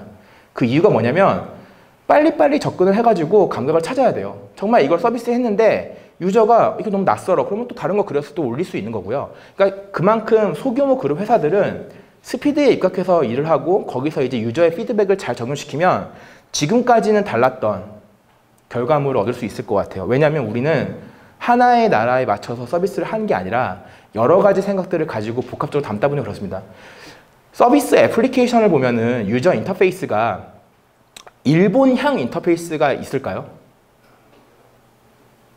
있을까요? 조금 더 깔끔할까요? 우리나라에서 만든 뭐 캘린더 앱이나 일정 관리 앱들이 일본에서 되게 좋은 성과를 많이 내고 있어요. 그렇다고 해서 그게 그 애플리케이션이 한국향이냐? 그것도 아니고요. 여러 가지 사용성이나 편의성을 맞춰서 서비스를 기획이나 이제 디자인을 하다 보면 결국 우리가 느꼈던 것들이 글로벌에서는 굉장히 동일합니다. 그러니까 문화적인 코드나 뭐 다른 어떤 생각들이 있겠지만 그건 약간 예외로 놓고 보고요. 범용적인 생각에서 보면 이런 컬처적인 부분이나 아트적인 부분이나 기획적인 부분이 굉장히 우리는 글로벌한 생각들을 가지고 있던 거예요. 굉장히 저희는 그렇게 믿고 있고 그런 생각들을 그냥 잘 정리를 해서 게임이나 다른 서비스로 녹인다면 그것이 바로 글로벌에서의 접근할 수 있는 그냥 가장 범용된 플랫폼에서 어울릴 수 있는 프로덕트 같습니다. 저는 그렇게 생각을 하고 있고 그렇게 만들고 있습니다. 이 부분 되게 중요한 것 같아요. 여러 가지 서비스를 만드시는 분도 있으실 텐데 저는 이런 얘기 드리고 싶어요. 하나의 서비스에 좀 집중을 했으면 좋겠다. 그리고 하나의 게임에 좀 집중을 했으면 좋겠다. 여기 나와 있는 그런 NC소프트나 블리자드나 슈퍼셀 이런 회사들이 회자가 되고 역사가 되고 이런 어떤 게임이란 섹터에서 굉장히 히어로가 될 수 있었던 배경은 정말 저는 이렇게 생각해요. 하나에 집중하는 어떤 모델? 결국 서비스라는 거는 어떤 하나의 서비스가 어떤 궤도에서 정점에서 유저들을 만나가지고 그 이펙트가 터지기 전까지는 다양한 걸 하면 할수록 시간을 허비하는 거라 생각합니다. 즉 여러분들 지금 만들고 계신 컨텐츠가 됐던 게임 컨텐츠니까요. 컨텐츠에서 혹은 서비스에서 여러 가지를 많이 한다. 즉 이제 하나의 회사에서 우리는 뭐 3개를 준비하고 있어. 이런 말 많이 듣잖아요. 뭐 A, B, C가 있는데 뭐 A가 안 되면 B가 잘 될 거고 B가 안 되면 또 C가 잘 될 거야. 굉장히 막연한 기대입니다. 사실 그런 시간이 있으면 A, B, C에서 가장 가능성 높은 곳에 다 투여를 하는 게 맞다고 보여져요. 저는 이 차가운 어떤 빙하기에서는 굉장히 치열한 시대잖아요. 굉장히 이 혁신적으로 굉장히 오래 투여하고 오랜 시간 동안 고민을 한 컨텐츠만이 시장에서 살아남는다고 생각합니다. 물론 이제 현실적인 문제에서 저희 게임도 어떻게 보면 돈이 없어서 그냥 8개월 정도 만들다가 냈죠. 근데 이거는 정말 어떻게 보면 좀 힘든 시기였기 때문에 가능했던 것 같고요. 그런 여력이 있는 대로 끝까지 끌어올리는 게 되게 중요한 것 같아요. 뒤에도 말씀드리겠지만 게임은 더더욱 그렇고요. 서비스도 마찬가지 같고요. 서비스뿐만 아니라 이런 어떤 라이프 애플리케이션도 집중을 좀 크게 하셔가지고 하나의 서비스를 만들어서 릴리즈하고 그런 결과에서 또 다양한 도출을 하고 하나가 잘 되면 또 나머지가 잘 될 가능성이 높거든요. 그런 어떤 유저의 피드백을 굉장히 찾아보고 그래서 하나만 잘할 수 있는 집중화된 회사가 되자, 집중화된 팀이 되자가 또 저희 회사의 모토기도 합니다. 그러면 과연 이제 만든 컨텐츠가 저는 이제 게임이라는 입각해서 말씀드리면 유저의 어떤 경험을 최대하게 맛보게 하고 그 다음에 이제 게임이라는 거에 대한 커뮤니티도 굉장히 강력하게 이끌고요. 그리고 게임은 더더욱 이제 상업적인 게임이기 때문에 뭐 무료 봉사하는 그런 무료 게임이 아니라 이제 수익화적인 측면에서의 고민이 많아지고 이런 어떤 삼위일체를 저는 하나의 프로덕트의 좀 건설이라고 보여지는데 이런 걸 좀 다양하게 쌓고 있는 순간에서 과연 그러면 우리가 제대로 가는 게 맞아? 서비스를 만들다 보면 이제 뭐 UX도 굉장히 많이 보실 테고 UI도 굉장히 많이 고려할 테고요. 그리고 이제 서비스 전에 뭐 CBT도 하고 OBT도 하고 여러 가지 이제 테스팅을 해가지고 유저의 어떤 피드백도 받고요. 그리고 우리가 만든 어떤 그런 모바일 서비스나 이제 웹 서비스나 마찬가지로 수익화적인 측면에서의 어떻게 보면 비즈에 입각해서 굉장히 수익화적인 측면에서의 그런 BM 모델 설계에 대한 부분도 많이 고려를 할 텐데요.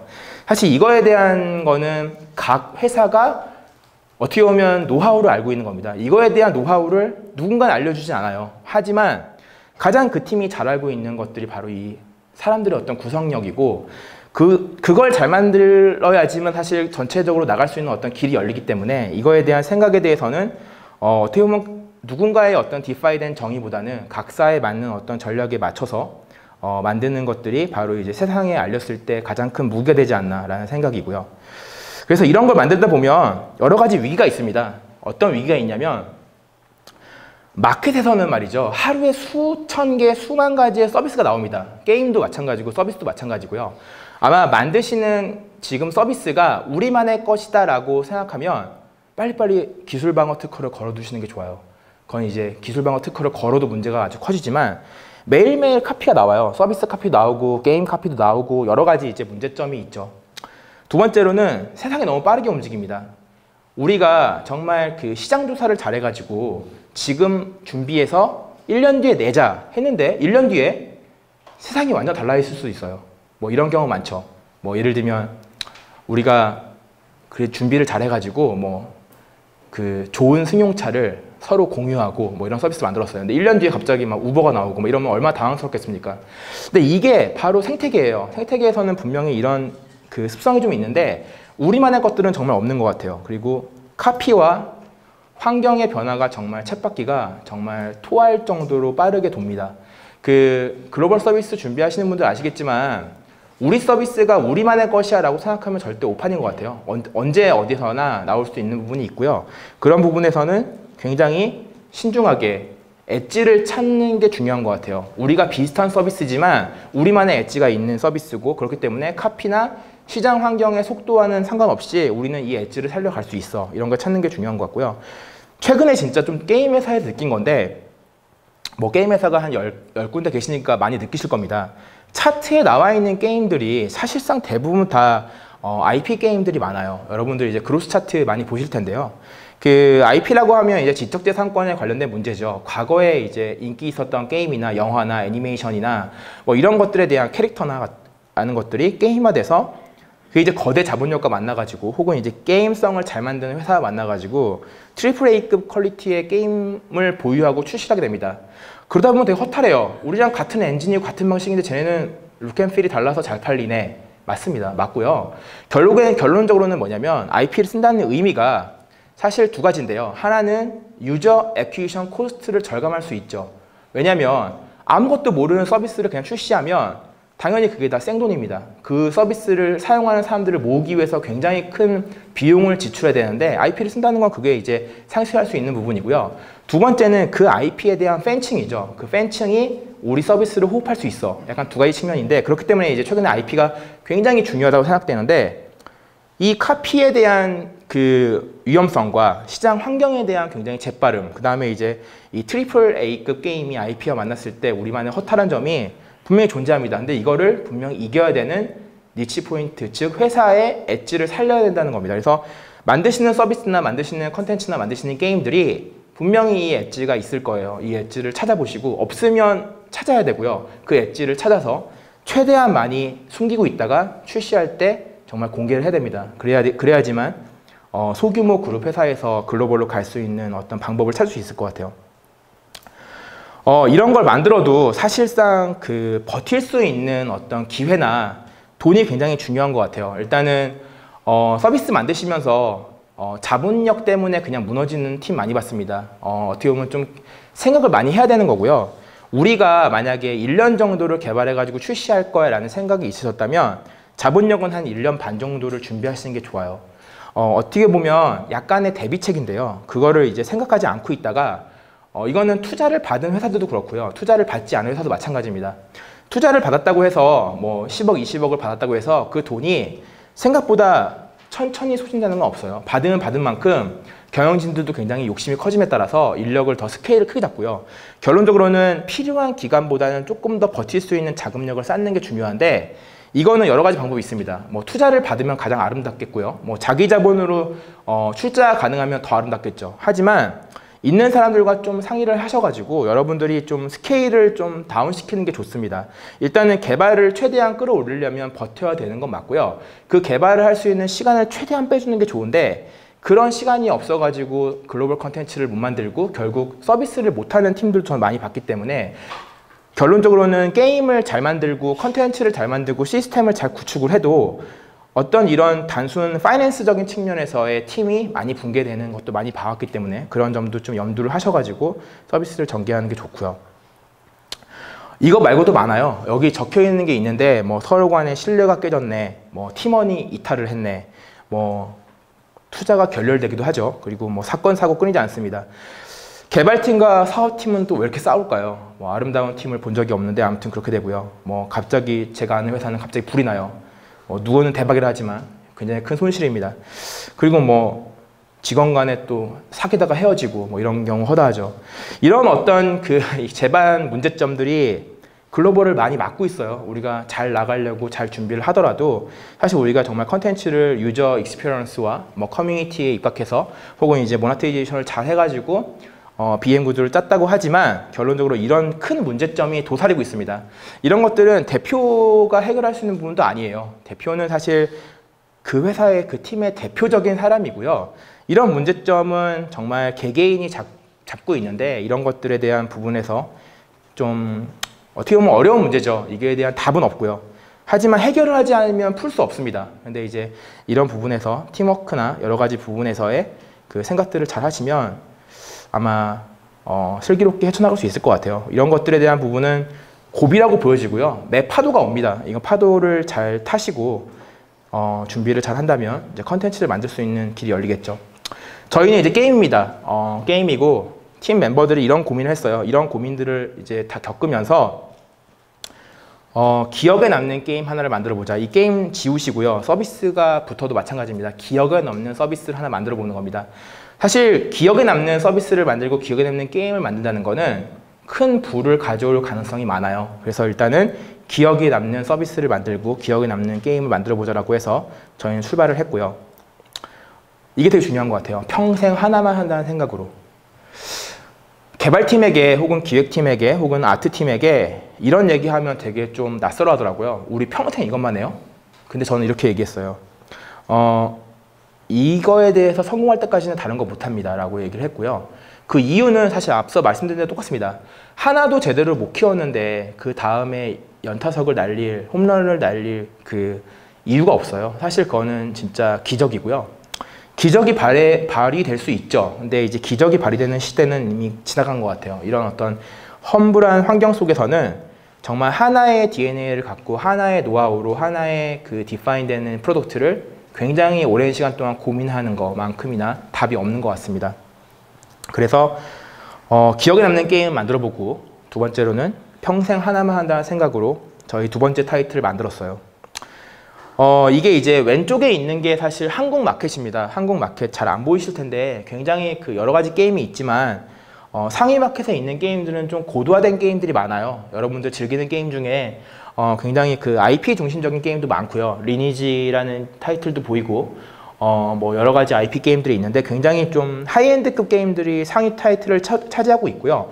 오른쪽은 북미의 페이스북 게이밍 마켓인데 좀 다양해요. 여기는 뭐 큰 회사들만 들어오는 게 아니라 작은 회사들도 좀 보이고요. 여러 가지 그 팀 규모가 아니라 게임성에 입각해서 이제 그로스 차트가 채워지고 있는데 조금씩 북미도 변하고 있어요. 한국만큼 이제 세게 변하진 않지만 하지만 저희는 여기서 가능성을 좀 발견한 겁니다. 처음에 왼쪽에 있는 마켓 봤을 때 좀 답답했어요.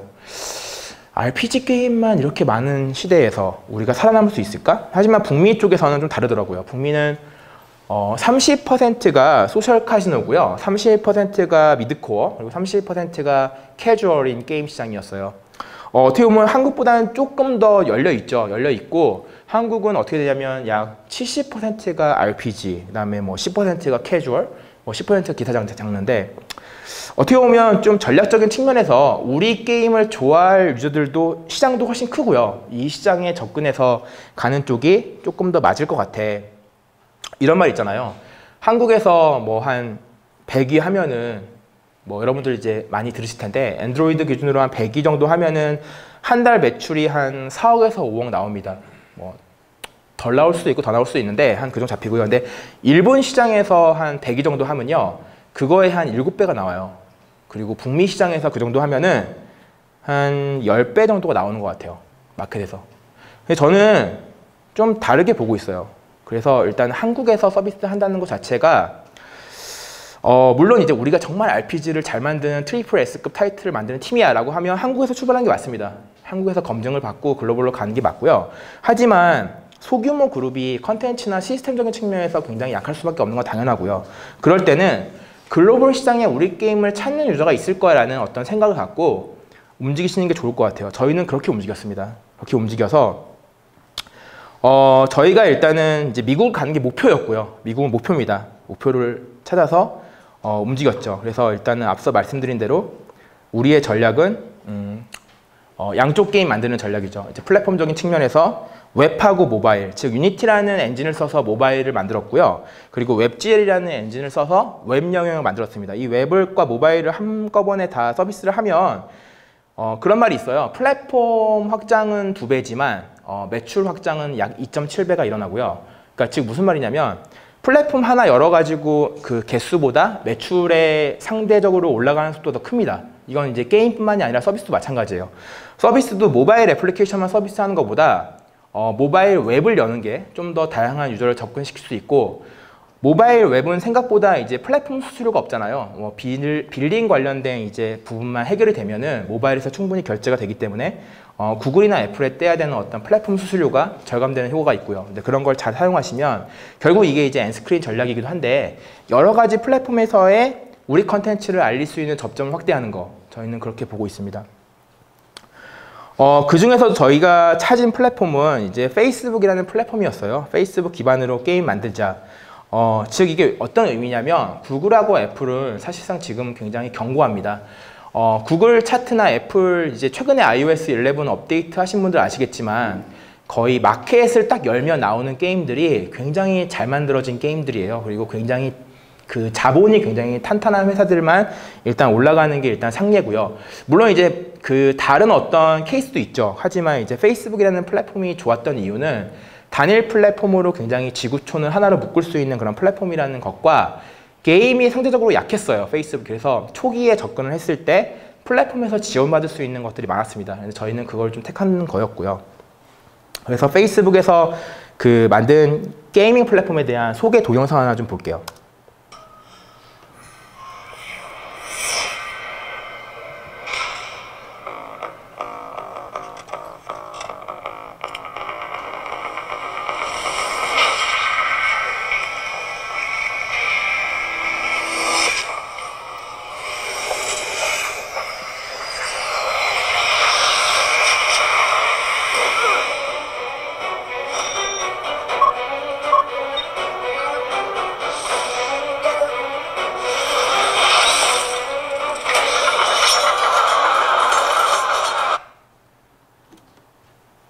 죄송합니다. 잠시만요. 죄송합니다.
현재 그 페이스북 기반의 게임을 할 수 있는 한국 시장이 막혀 있어가지고요. 아마 많은 분들이 페이스북에서 게임이 돌아가는지 모르실 텐데, 그 페이스북 게임이 막힌 이유는 2가지입니다. 하나는 이제 그 등급위원회에 대한 그 사후 심사에 대한 준비가 덜 됐고요.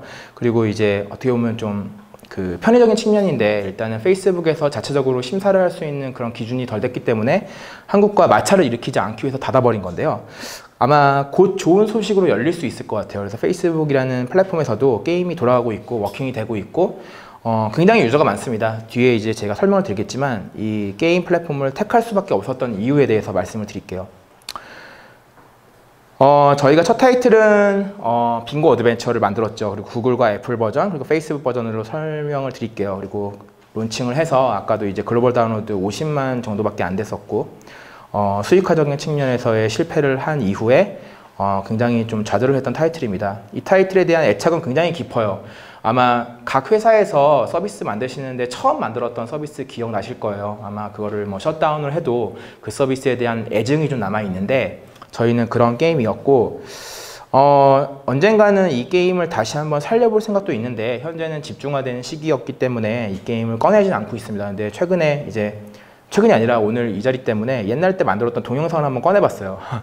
이게 약간 추억인데 이런 게임도 만들었었구나. 그리고 이게 뭐 그렇게 저희가 무슨 트리플 S급 게임은 아니지만 결론적으로 이런 게임을 만들어가지고 북미를 가려고 했는데 참 어렵구나 라는 생각을 갖게 됐습니다. 이런 그 UI를 가지고 있어요. 오른쪽이 이제 모바일 버전이고요. 왼쪽이 이제 그 PC 버전입니다. PC는 아시겠지만 모바일보다 좀 커요, 화면이. 그래서 이제 여러 가지를 담을 수 있죠.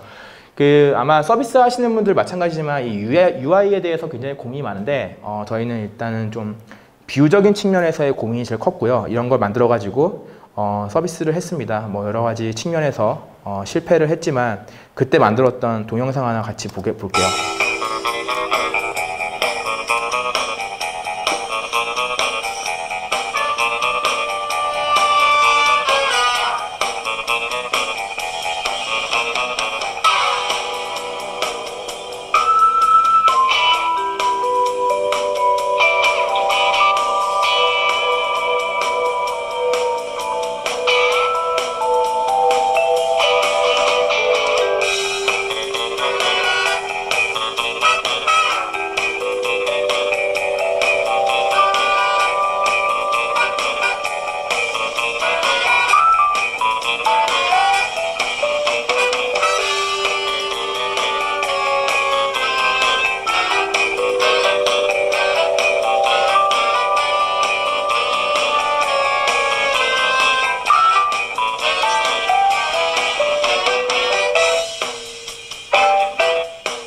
뭐 이런 게임을 만드냐라는 분도 있었고 심플한 이유지만 사실 이런 게임을 만드는 이유는 저희는 좀 캐주얼한 게임들 좋아합니다. 내부적으로 좀 캐주얼한 게임이라 말하면 좀 패밀리 게임이고요.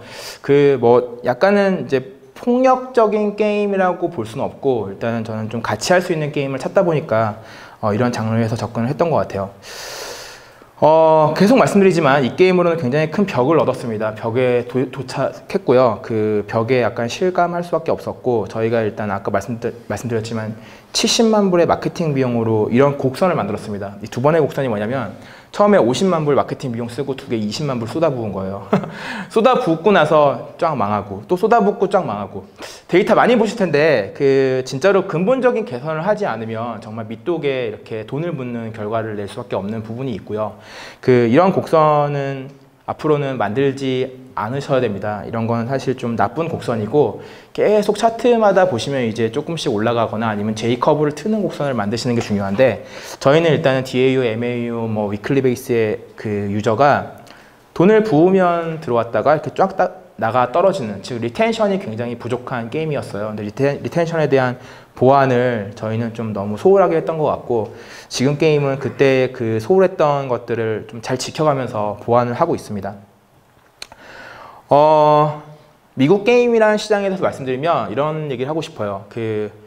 우리 게임, 우리 서비스를 미국에 출시하는 날은 그쪽에 이제 어떻게 보면 이런 얘기 드릴게요. 마케팅이라고 미국에 할 때 있어서 게임의 어떤 론칭 일자, 뭐 늦게 하던 뭐 빨리 하던 출시되는 날이 북미에 어떻게 보면 알릴 수 있는 첫 기점이에요.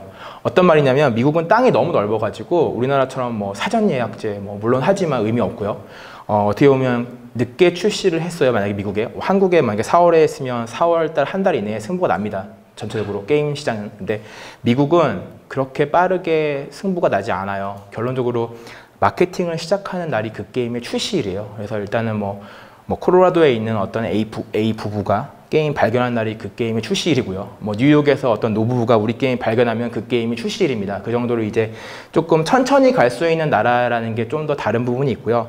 한국에서 서비스 하시면 그냥 올린 날이 그날로 승부 나잖아요. 올리면서 이제 쫙 승부 나는데, 게임은 이제 뭐 넥슨, 넷마블, NC말 들어보면 3일 정도에 판단하더라고요. 3일 정도 출시한 다음에 쏟아부은 데이터 가지고 이 게임이 망했네, 성공했네를 판단하는 굉장히 그 데이터적인 부분에 입각해서 판단을 하고 있지만, 북미나 이런 넓은 나라들은 절대 그렇지 않습니다. 뭐 저희가 서비스를 해보면 해볼수록 그렇기 때문에 좀 더 매력적인 것 같아요. 그래서 그쪽으로 전략을 좀 잘 움직였습니다.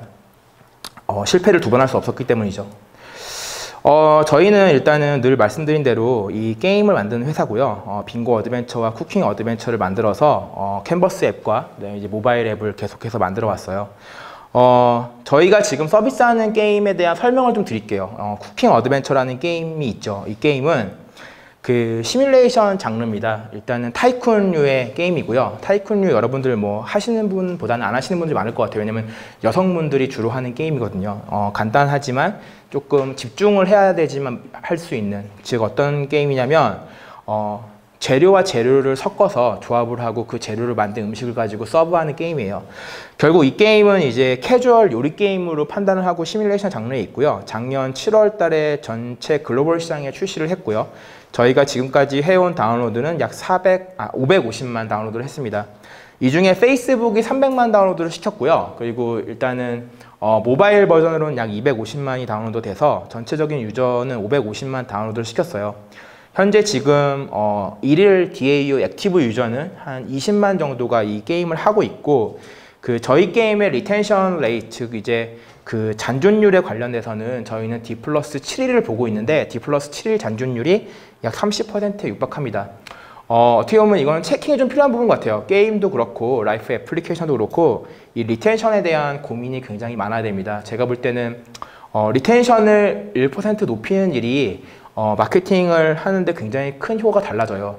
어떻게 보면 유저는 들어오자마자 나가는 건 맞습니다. 언젠가는 삭제를 하고 언젠가는 서비스를 떠나겠죠. 근데 그 떠나는 기간을 좀 더 길게 빼준다면 충분히 수익화적인 측면이나 그 안에서의 레비뉴를 창출시킬 수 있는 방법들이 많이 있고요. 저희는 그것 때문에 리텐션을 개선시키는 작업들을 굉장히 많이 하고 있습니다. 이 게임은 이제 글로벌 서비스이기 때문에 언어팩이 14개 정도 들어가 있고요. 그리고 페이스북을 기반으로 모바일과 PC가 같이 워킹되는 그런 게임입니다. 저희 게임 홍보를 하기 위한 동영상을 찾다 보니까 과거에 이런 걸 만들었더라고요. 그래서 좀 같이 볼게요.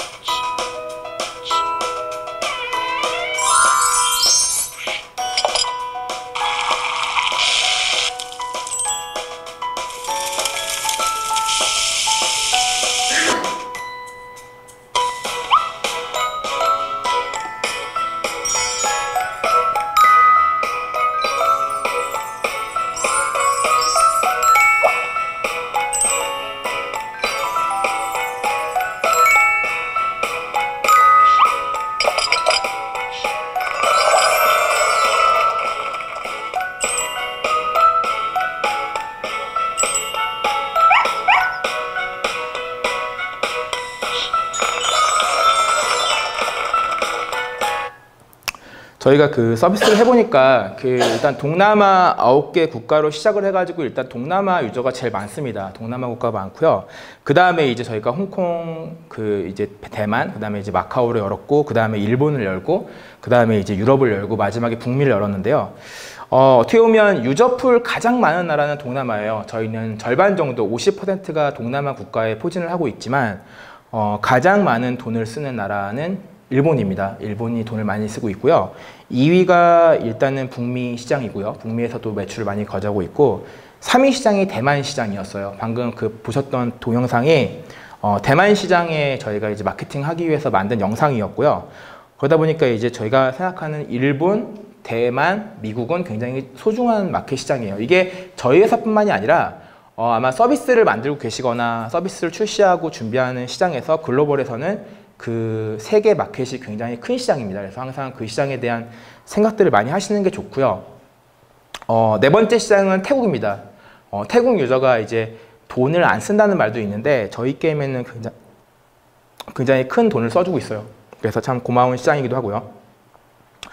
저희가 그 만들 당시 초창기 프로토 버전의 이미지를 좀 찾아봤어요. 저희는 좀 처음에는 이렇게 좀 뭐라고 할까요? 좀 약간 촌스럽다 해야 될까요? 촌스러운 이미지로 출발을 해서 개선 작업이 되게 많았습니다. 지금은 이제 어떤 모습이냐면 이런 모습을 띠고 있어요. 약간 좀 룩앤필이 많이 달라졌습니다. 일단 좀 더 선 자체가 좀 부드러워지기도 했고요. 그리고 여러 가지 유저 피드백들을 계속 받고 있는데 그 받는 사항이 좀 높아지면, 즉 어떤 나라에서든 어떤 국가에서든 어떤 친구들이든 좀 많아지면 그걸 최대한 많이 좀 넣어주려고 노력을 하고 있어요. 이런 피드백들은 참 고맙게도 전 세계에서 다양한 여성 유저들이 보내주고 있습니다. 팬레터도 많이 보내주고 있고요. 이런 어떤 다음 레스토랑, 그러니까 저희가 이제 게임 안에 들어가 보면 레스토랑이 계속 늘어나는 게임인데 다음 레스토랑에 대한 뭐 의견, 그리고 뭐 이런 레스토랑마다의 특징, 이런 것들을 좀 잘 정리해서 주시는 분들도 있고, 참 세상에는 고마운 사람이 많구나라는 걸 느낍니다. 아마 서비스를 전개하실 때 아마 그런 걸 체험하시면 굉장히 또 다른 느낌을 받으실 텐데, 저희는 그런 이제 전 세계 여성 유저들을 많이 만나면서, 뭐 직접 만나는 건 아니지만 간접적으로 만나면서 게임이 점점 좋아지고 있음을 느낍니다. 저희가 이제 작년에 그 7월 달에 정식 론칭을 하기 전에, 7월 달에 론칭하기 전에 그 레스토랑 4개 버전으로 그 페이스북 도움을 얻어서 일단은 GDC라는 이제 게임 컨퍼런스에 저희가 프리 론칭 행사를 했어요. 처음으로 베타 오픈을 시킨 거고요. 이때 저희가 이제 페이스북이라는 게이밍 플랫폼에 처음 진출을 할 때 5개의 전략 파트너 회사가 있었습니다. 그 전략 파트너 회사가 저희만 정말 듣보잡 회사였고요. 4개 회사는 굉장히 게임 업계에서 유명한 회사들이었어요. 진가나 유비소프트, 플레이 스튜디오, 젤리버튼, 이런 그 정말 글로벌 파트너들만 있는 자리에 저희가 우연히 끼게 됩니다. 끼게 된 이유는 단 한 가지였어요. 초기부터 페이스북 게임즈의 베타 버전부터 같이 만들어 왔다는 어떤 그 자리 때문이었죠. 저희가 만드는 게임도 굉장히 중요합니다. 여성 게임이기 때문에 포트폴리오적인 측면이 셌지만 결론적으로 페이스북이라는 플랫폼을 초창기부터 많이 도와주면서 버그도 같이 잡고 같이 개발하고, 저희는 실제로 샌프란에 있는 페이스북 팀하고 또 이제 싱가포르에 있는 페이스북 팀하고 굉장히 이야기를 많이 하는 조직인데요. 그런 거를 이제 초창기부터, 처음부터 조금씩 밟고 가다 보니까 이런 기회가 생겼던 겁니다. 근데 이거는 뭐 저희한테만 열려 있는 건 아니고요.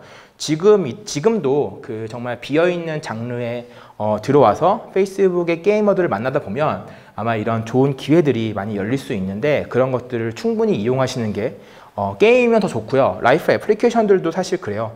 페이스북에서 전략적인 어떤 파트너를 모집하는 게 있습니다. 예를 들면 뭐 커머스 기능이 열릴 때라든지, 그럴 때 잘 이용을 하시면 그런 베타부터 조금씩 도와주시면서 서비스를 같이 만들다 보면 같이 클 수 있는 기회가 생기고, 페이스북의 구성원들이 KPI가 이런 것도 있어요. 그러니까 뭐 유명한 회사들만 같이 협업하는 게 아니라 아예 KPI가 픽업하는 KPI도 있습니다. 뭐 아시아의 작은 회사들이 이런 게임이나 이런 서비스를 만드는데 우리의 접점과 맞물려 가지고 워킹되면 좋겠다라는 것도 굉장히 큰 KPI로 작용을 하기 때문에, 페이스북에서 만드는 많은 기능들에 대한 어떤 노하우는 페이스북 디벨로퍼 사이트에 굉장히 잘 정리가 되어 있습니다. 그런 걸 좀 열어보시고, 우리가 만드는 서비스나 우리가 만드는 게임이나 우리가 만드는 컨텐츠가 좀 맞아떨어지는 접점이 보이면 그 서비스에 대한 부분에서 좀 도전을 해보시는 것도 굉장히 큰 이점이 있다고 생각합니다. 그리고 나서 이제 9개 국가에 정식 론칭을 합니다. 저희가 이제 북미 서비스 처음 들어갔을 때, 빙고 서비스 할 때는 그 북미는 사실 PR이 굉장히 다 돈이에요. 여러분들 다 북미 쪽에 이제 PR을 릴리즈 해보시는 분도 아시겠지만 엄청난 큰 에이전시를 통해서 프레스를 하지 않으면 기사화되는 게 거의 없습니다. 하지만 동남아시아는 좀 달라요. 동남아시아는 약간 한국과 비슷합니다. 기사를 정말 잘 정리해가지고 동남아시아 매체 쪽에 던지면 기사를 써줘요. 정말 고맙게도 저희가 일단은 뭐 기본은 영문으로 보냈고요. 영문으로 보낸 거 가지고 일단 좀 이야기를 했는데, 그 영문을 가지고 또 태국어로 바꾸고 또 베트남어로 바꾸고 해서 각 매체에 잘 실어주는 나라가 바로 동남아입니다.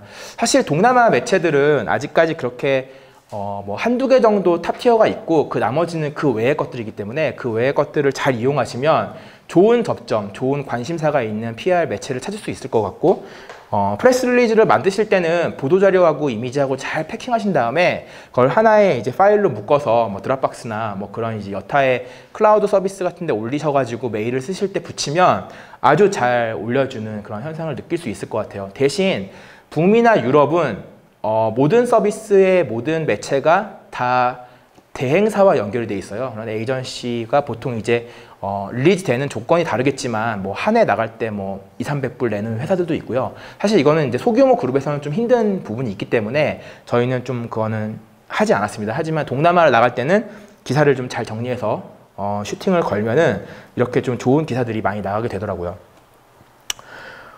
그리고 이제 본격적으로 저희가 7월에 오픈한 다음에 페이스북의 도움으로 이제 피처드, 이제 서비스라는 게 사실 그렇습니다. 모바일 서비스나 이제 웹 서비스가 소규모 그룹사가 살 수 있는 방법이 몇 개 없어요. 이제 이런 글로벌 피처드를 잘 이용하는 방법인데 구글 피처드나 애플 피처드 많이 들어보셨죠? 애플리케이션들 이제 초기에 진입시키기 위해서 배치를 해주는 서비스가 있고 그런 서비스만큼이나 이제 페이스북도 있는데 이런 서비스는 일단은 서비스를 론칭한 다음에 담당자들에게 일단 메일을 날려댑니다. 우리 서비스가 이런 서비스고 이런 유저들을 만나고 싶고 이런 업데이트 계획이 있으며 이런 라이프 사이클과 이런 이제 서비스 디파인된 요소가 있어라고 정리해서 보내면 사실 이제 답변을 주는 플랫폼 홀더는 거의 없어요. 하지만 그걸 픽업하고 있다가 유관되는 어떤 카테고리가 묶일 때 아마 유사한 연락이 가게 되고 그 연락 이후에 이제 피처도 되는데 페이스북 게임즈 피처드는 약간 달라요. 일단 담당자와 커뮤니케이션 하는 거 맞고요. 그리고 일단은 거기서 일단 좋은 게임들로 보이면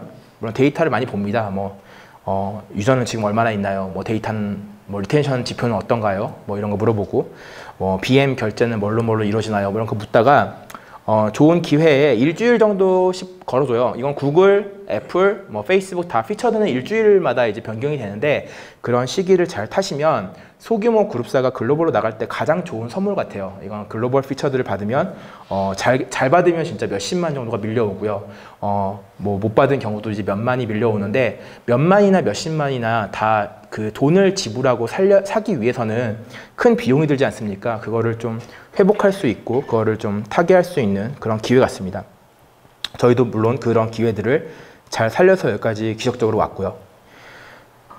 그 다음에 이제 뭐 페이스북 게임즈에서는 아까 말씀드렸던 유니티 빌드나 코코스 빌드라면 별도의 클라이언트 프로그램이 있어요. 이게 이제 약간 밸브에서 말하는 스팀 플랫폼과 유사한 형태인데 이게 이제 그 윈도우 기반에 돌아갑니다. 윈도우 기반에서 돌아가는 그 플랫폼이고요.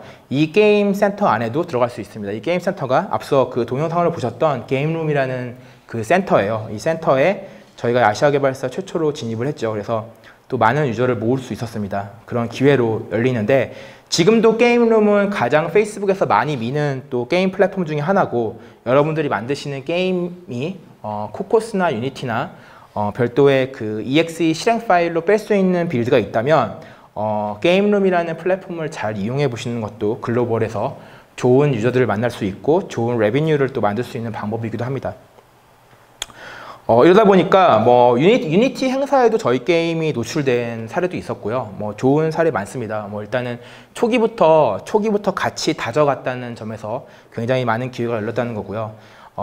많은 회사들도 이런 그 초기 시장부터 같이 다지는 게 되게 중요한 것 같아요. 그래서 플랫폼 움직일 때 항상 눈에 이렇게 켜고 있다가 좋은 기회가 있으면 항상 먼저 손을 드셔서 먼저 도전해 보시는 것도 좋은 기회가 열릴 수 있을 것 같습니다. 이거 한국 행사였고요. 한국 행사 레벨업에서도 저희 게임 사례가 많이 발표가 됐었죠. 참 감사한 분들이 많아요. 저희는 여기까지 오면서 사실 매일매일이 거의 기적인데요. 이런 그 좋은 경험들을 많이 하면서 좋은 유저들분들을 많이 만나게 됐고 현재까지 오게 되지 않았나라는 생각을 하게 되고요. 마찬가지로 피처드입니다. 결국 저희는 이제 모바일 서비스와 PC 서비스를 정말 잘 이용하면서 이게 이제 게임 섹터에만 비단 활용되는 게 아니라 모바일 뭐 섹터와 웹 영역을 잘 지켜나간다면 지금 만드시고 계신 서비스나 이런 게임이라는 것들이 굉장히 다양한 접점에서 풀릴 수 있을 것 같고 움직일 수 있을 것 같습니다. 한국만 바라보는 게 아니라 글로벌에서는 우리 게임이나 우리 컨텐츠가 먹힐 곳이 언젠가 있을 거야 라는 생각 가지시는 게 좋을 것 같고요.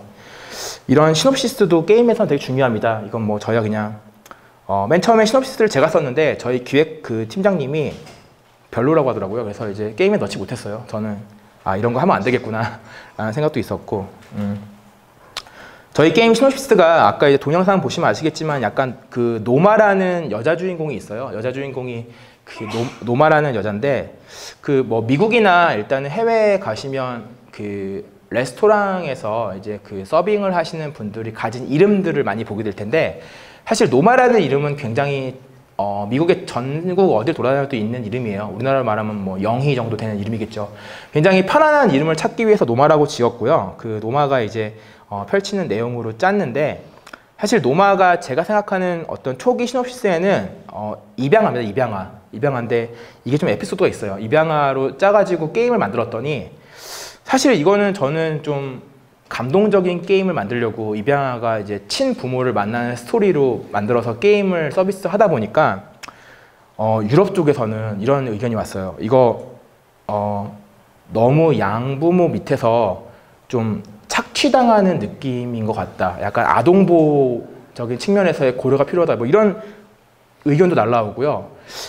사실 그래서 많은 생각을 열었어요. 뭐냐면 우리가 생각하는 것만큼이나 정말 다양하게 고려해야 될 게 있구나. 저희는 절대 아동 착취 같은 건 아니었는데 이런 걸 보고 이렇게 느끼는 게 있어가지고 저희가 유럽 쪽에 있는 언어를 좀 많이 봤습니다. 봤더니 사실 좀 세게 나간 부분이 있더라고요. 그래서 그걸 이제 완곡하게 바꾸는 또 작업도 했습니다. 저희가 일단 그 14개국 언어를 대응하다 보니까 저희 회사에서 폴리싱을 가할 수 있는 언어는 한국어를 비롯하여 영어, 일본어, 중국어 정도였던 것 같아요. 근데 이제 서비스를 하실 때 이런 이제 시나리오나 이제 뭐 서비스에 대한 언어팩을 할 때는 진짜 그냥 확실한 거는 물론 폴리싱을 강하게 강하는 것도 중요하지만 유저의 피드백이 날라오는 국가가 있어요. 야, 이거 너희 좀 이상하게 쓴 것 같아 라고 하면 그거에 대해서 너무 소홀하게 생각하지 마시고 그거를 킵하고 있다가 뭐 예를 들면 주변에 있는 뭐 그런 접점이 있을 때 누군가 물어볼 수도 있을 것 같고 한 번 더 생각을 해보시는 게 좋습니다. 유저는 절대 거짓말을 하지 않아요. 유저가 피드백을 준다는 이유는 애착이 있고 그 게임을 좋아하고 그 서비스에 대한 팬층이기 때문에 그런 입장을 정리해서 준다고 생각하면 됩니다. 물론 이제 한국 유저들은 달라요. 한국 유저들은 정말 공격성으로 다가오는 그런 답변들이 많아요. 하지만 글로벌 시장에서는 그런 공격보다는 진짜 걱정이 돼가지고 남겨주는 피드백이 많기 때문에 그런 피드백들도 잘 취합을 하셔가지고 서비스에 적용을 한다면 아마 지금보다는 조금 더 많은 글로벌 감각들을 보유한 컨텐츠로 성장을 시킬 수 있을 것 같습니다. 저희가 말씀드린 게 아까 이제 유니티 빌드에서 게임룸으로 빼는 어떤 기능에 대해서 제가 캡처를 해왔는데요. 이게 이제 유니티로 만든 컨텐츠들, 즉 유니티 5.6 이상부터는 익스포트 기능으로 게임룸이라는 데 올릴 수 있는 페이스북 메뉴를 제공해요.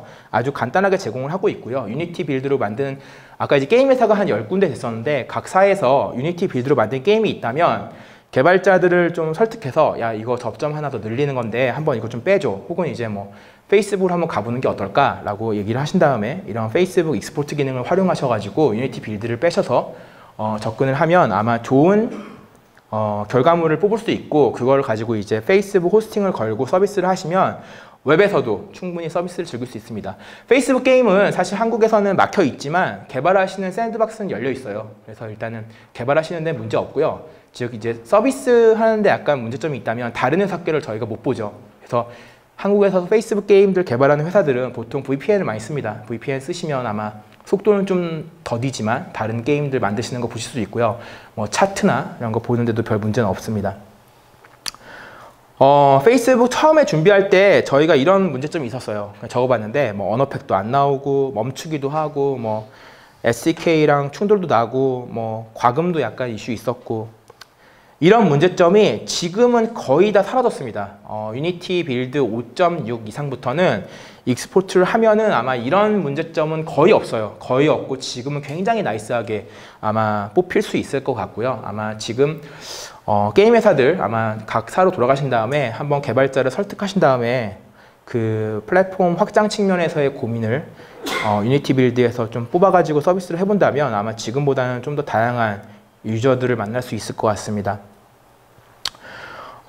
저희가 페이스북 버너를 만드는 그 가장 큰 이슈는 이제 모바일에 대한 디스플레이를 웹이라는 영역으로 확장하는 겁니다. 뭐 지금 만드시는 게임들이 모바일, 뭐 5인치 미만 혹은 이제 7인치 미만의 태블릿, 뭐 모바일 디스플레이 뭐 이런 것들을 이제 작게 볼 텐데 이걸 이제 크게 빼다 보니까 몇 가지 고민이 있어요. 그 고민을 좀 적어봤는데 하나는 이제 UI 개선의 고민이고요. 보통의 모바일 서비스들은 다 터치나 스와이프로 이루어지기 때문에 PC에서 하는 게임과는 좀 다릅니다. PC는 이제 마우스라는 게 있죠. 그래서 마우스나 이제 다른 이제 키보드를 활용한 이런 UI 개선이 좀 필요하고요. 모바일에서 만약에 저희 게임이 이제 스와이프 해가지고 했던 게임이라면 PC에서는 스와이프가 물론 되는 기기도 있지만 거의 대부분 이제 데스크탑이나 랩탑은 마우스로 이루어지기 때문에 마우스로 좀 유저 인터페이스적인 측면에서의 고민을 좀 하면 좀 더 글로벌에서의 유저 편의성을 줄 수 있다는 걸 적어봤고요. 두 번째로는 일단은 PC 유저이기 때문에 그 모바일에서보다는 좀 마우스라는 인터페이스로 접근을 하는 게 좀 쉽지 않습니다. 보통 이제 손가락으로 게임을 하는 것과 마우스로 게임을 하는 것들은 분명히 다른 시간적인 요소가 있고요. 저희 게임 같은 경우에는 PC에서 즐기면 모바일에서보다 약간 30%의 시간을 더 줬어요. 체킹을 해보니까 마우스로 하는 게 좀 더 어렵기 때문에 그 어려운 요소들을 시간적인 측면에서의 그 타임 베이스로 좀 풀어봤고요. 그리고 PC에서 하면은 조금 더 모바일보다는 난이도 설정이 좀 쉽게 되어 있습니다. 그 이유는 뭐 모바일에서 조금씩 쉽게 할 수 있는 것들을 이제 PC에서 어렵게 접근할 수밖에 없기 때문에 그런 점에서 좀 시간적인 측면에서의 풀어봤고요. 이런 고민은 많을수록 또 모바일과 PC에서 같이 즐기는 유저들을 확장할 수 있는 기능에 대한 고민이기 때문에 충분히 내부에서 뭐 시스템 기획이나 컨텐츠 기획자들과 혹은 뭐 아트 하시는 분들과 다 같이 모으셔가지고 좀 이야기를 충분히 하시는 게 좋다고 생각합니다. 그 외에도 많은 문제가 있었어요. PC라는 플랫폼은 사실 저희가 글로벌로 나가기 위한 좋은 플랫폼이었지만 디바이스는 상대적으로 좀 작습니다. 작기도 하고 적죠. 애플에서 만약에 아이폰 8이 나오면 아이폰 8은 아이폰 8과 뭐 아이폰 8 플러스 뭐 이 정도 나오는데 그리고 엔드로이드도 엔드로이드가 파편화됐지만 그래도 뭐 몇백 개 수준이지만 PC는 굉장히 다양합니다. PC는 정말 환경이 정말 저마다 달랐고요. PC가 뭐 OS도 다른 점이 있고 여러 가지 있지만 정말 그걸 다 못 맞추잖아요. 그래서 많은 문제가 속출되기도 하고 대부분에 있는 것들을 주적인 측면에서 풀어야 되고요. 하지만 상대적으로 이제 저희가 페이스북이라는 플랫폼이 약간 구글 플랫폼이랑 유사해요. 하나 이제 빌드를 올리면 스탠바이 상태에서 프로덕션까지 걸리는 시간이 굉장히 짧습니다. 뭐 iOS 같은 부분에서는 이제 심의적인 부분이 많이 짧아졌지만 그래도 좀 시간이 걸린다면 구글과 페이스북은 굉장히 동일한 측면에서 즉각적으로 업데이트가 가능한 부분이 있고요. 그건 이제 웹이나 아마 만드시는 서비스 업데이트 하실 때 느낄 수 있을 것 같습니다. 그리고 PC이기 때문에 PC가 대부분 이제 모바일보다는 좀 좋잖아요, 성능이. 그래서 일단 고해상도 하드웨어에 대한 성능 고민이 좀 사라지는 그 느낌이 있고요. 그리고 이제 모바일과 PC가 같이 워킹되다 보니까 그런 이제 선순환 구조에 대한 고민이 좀 있습니다.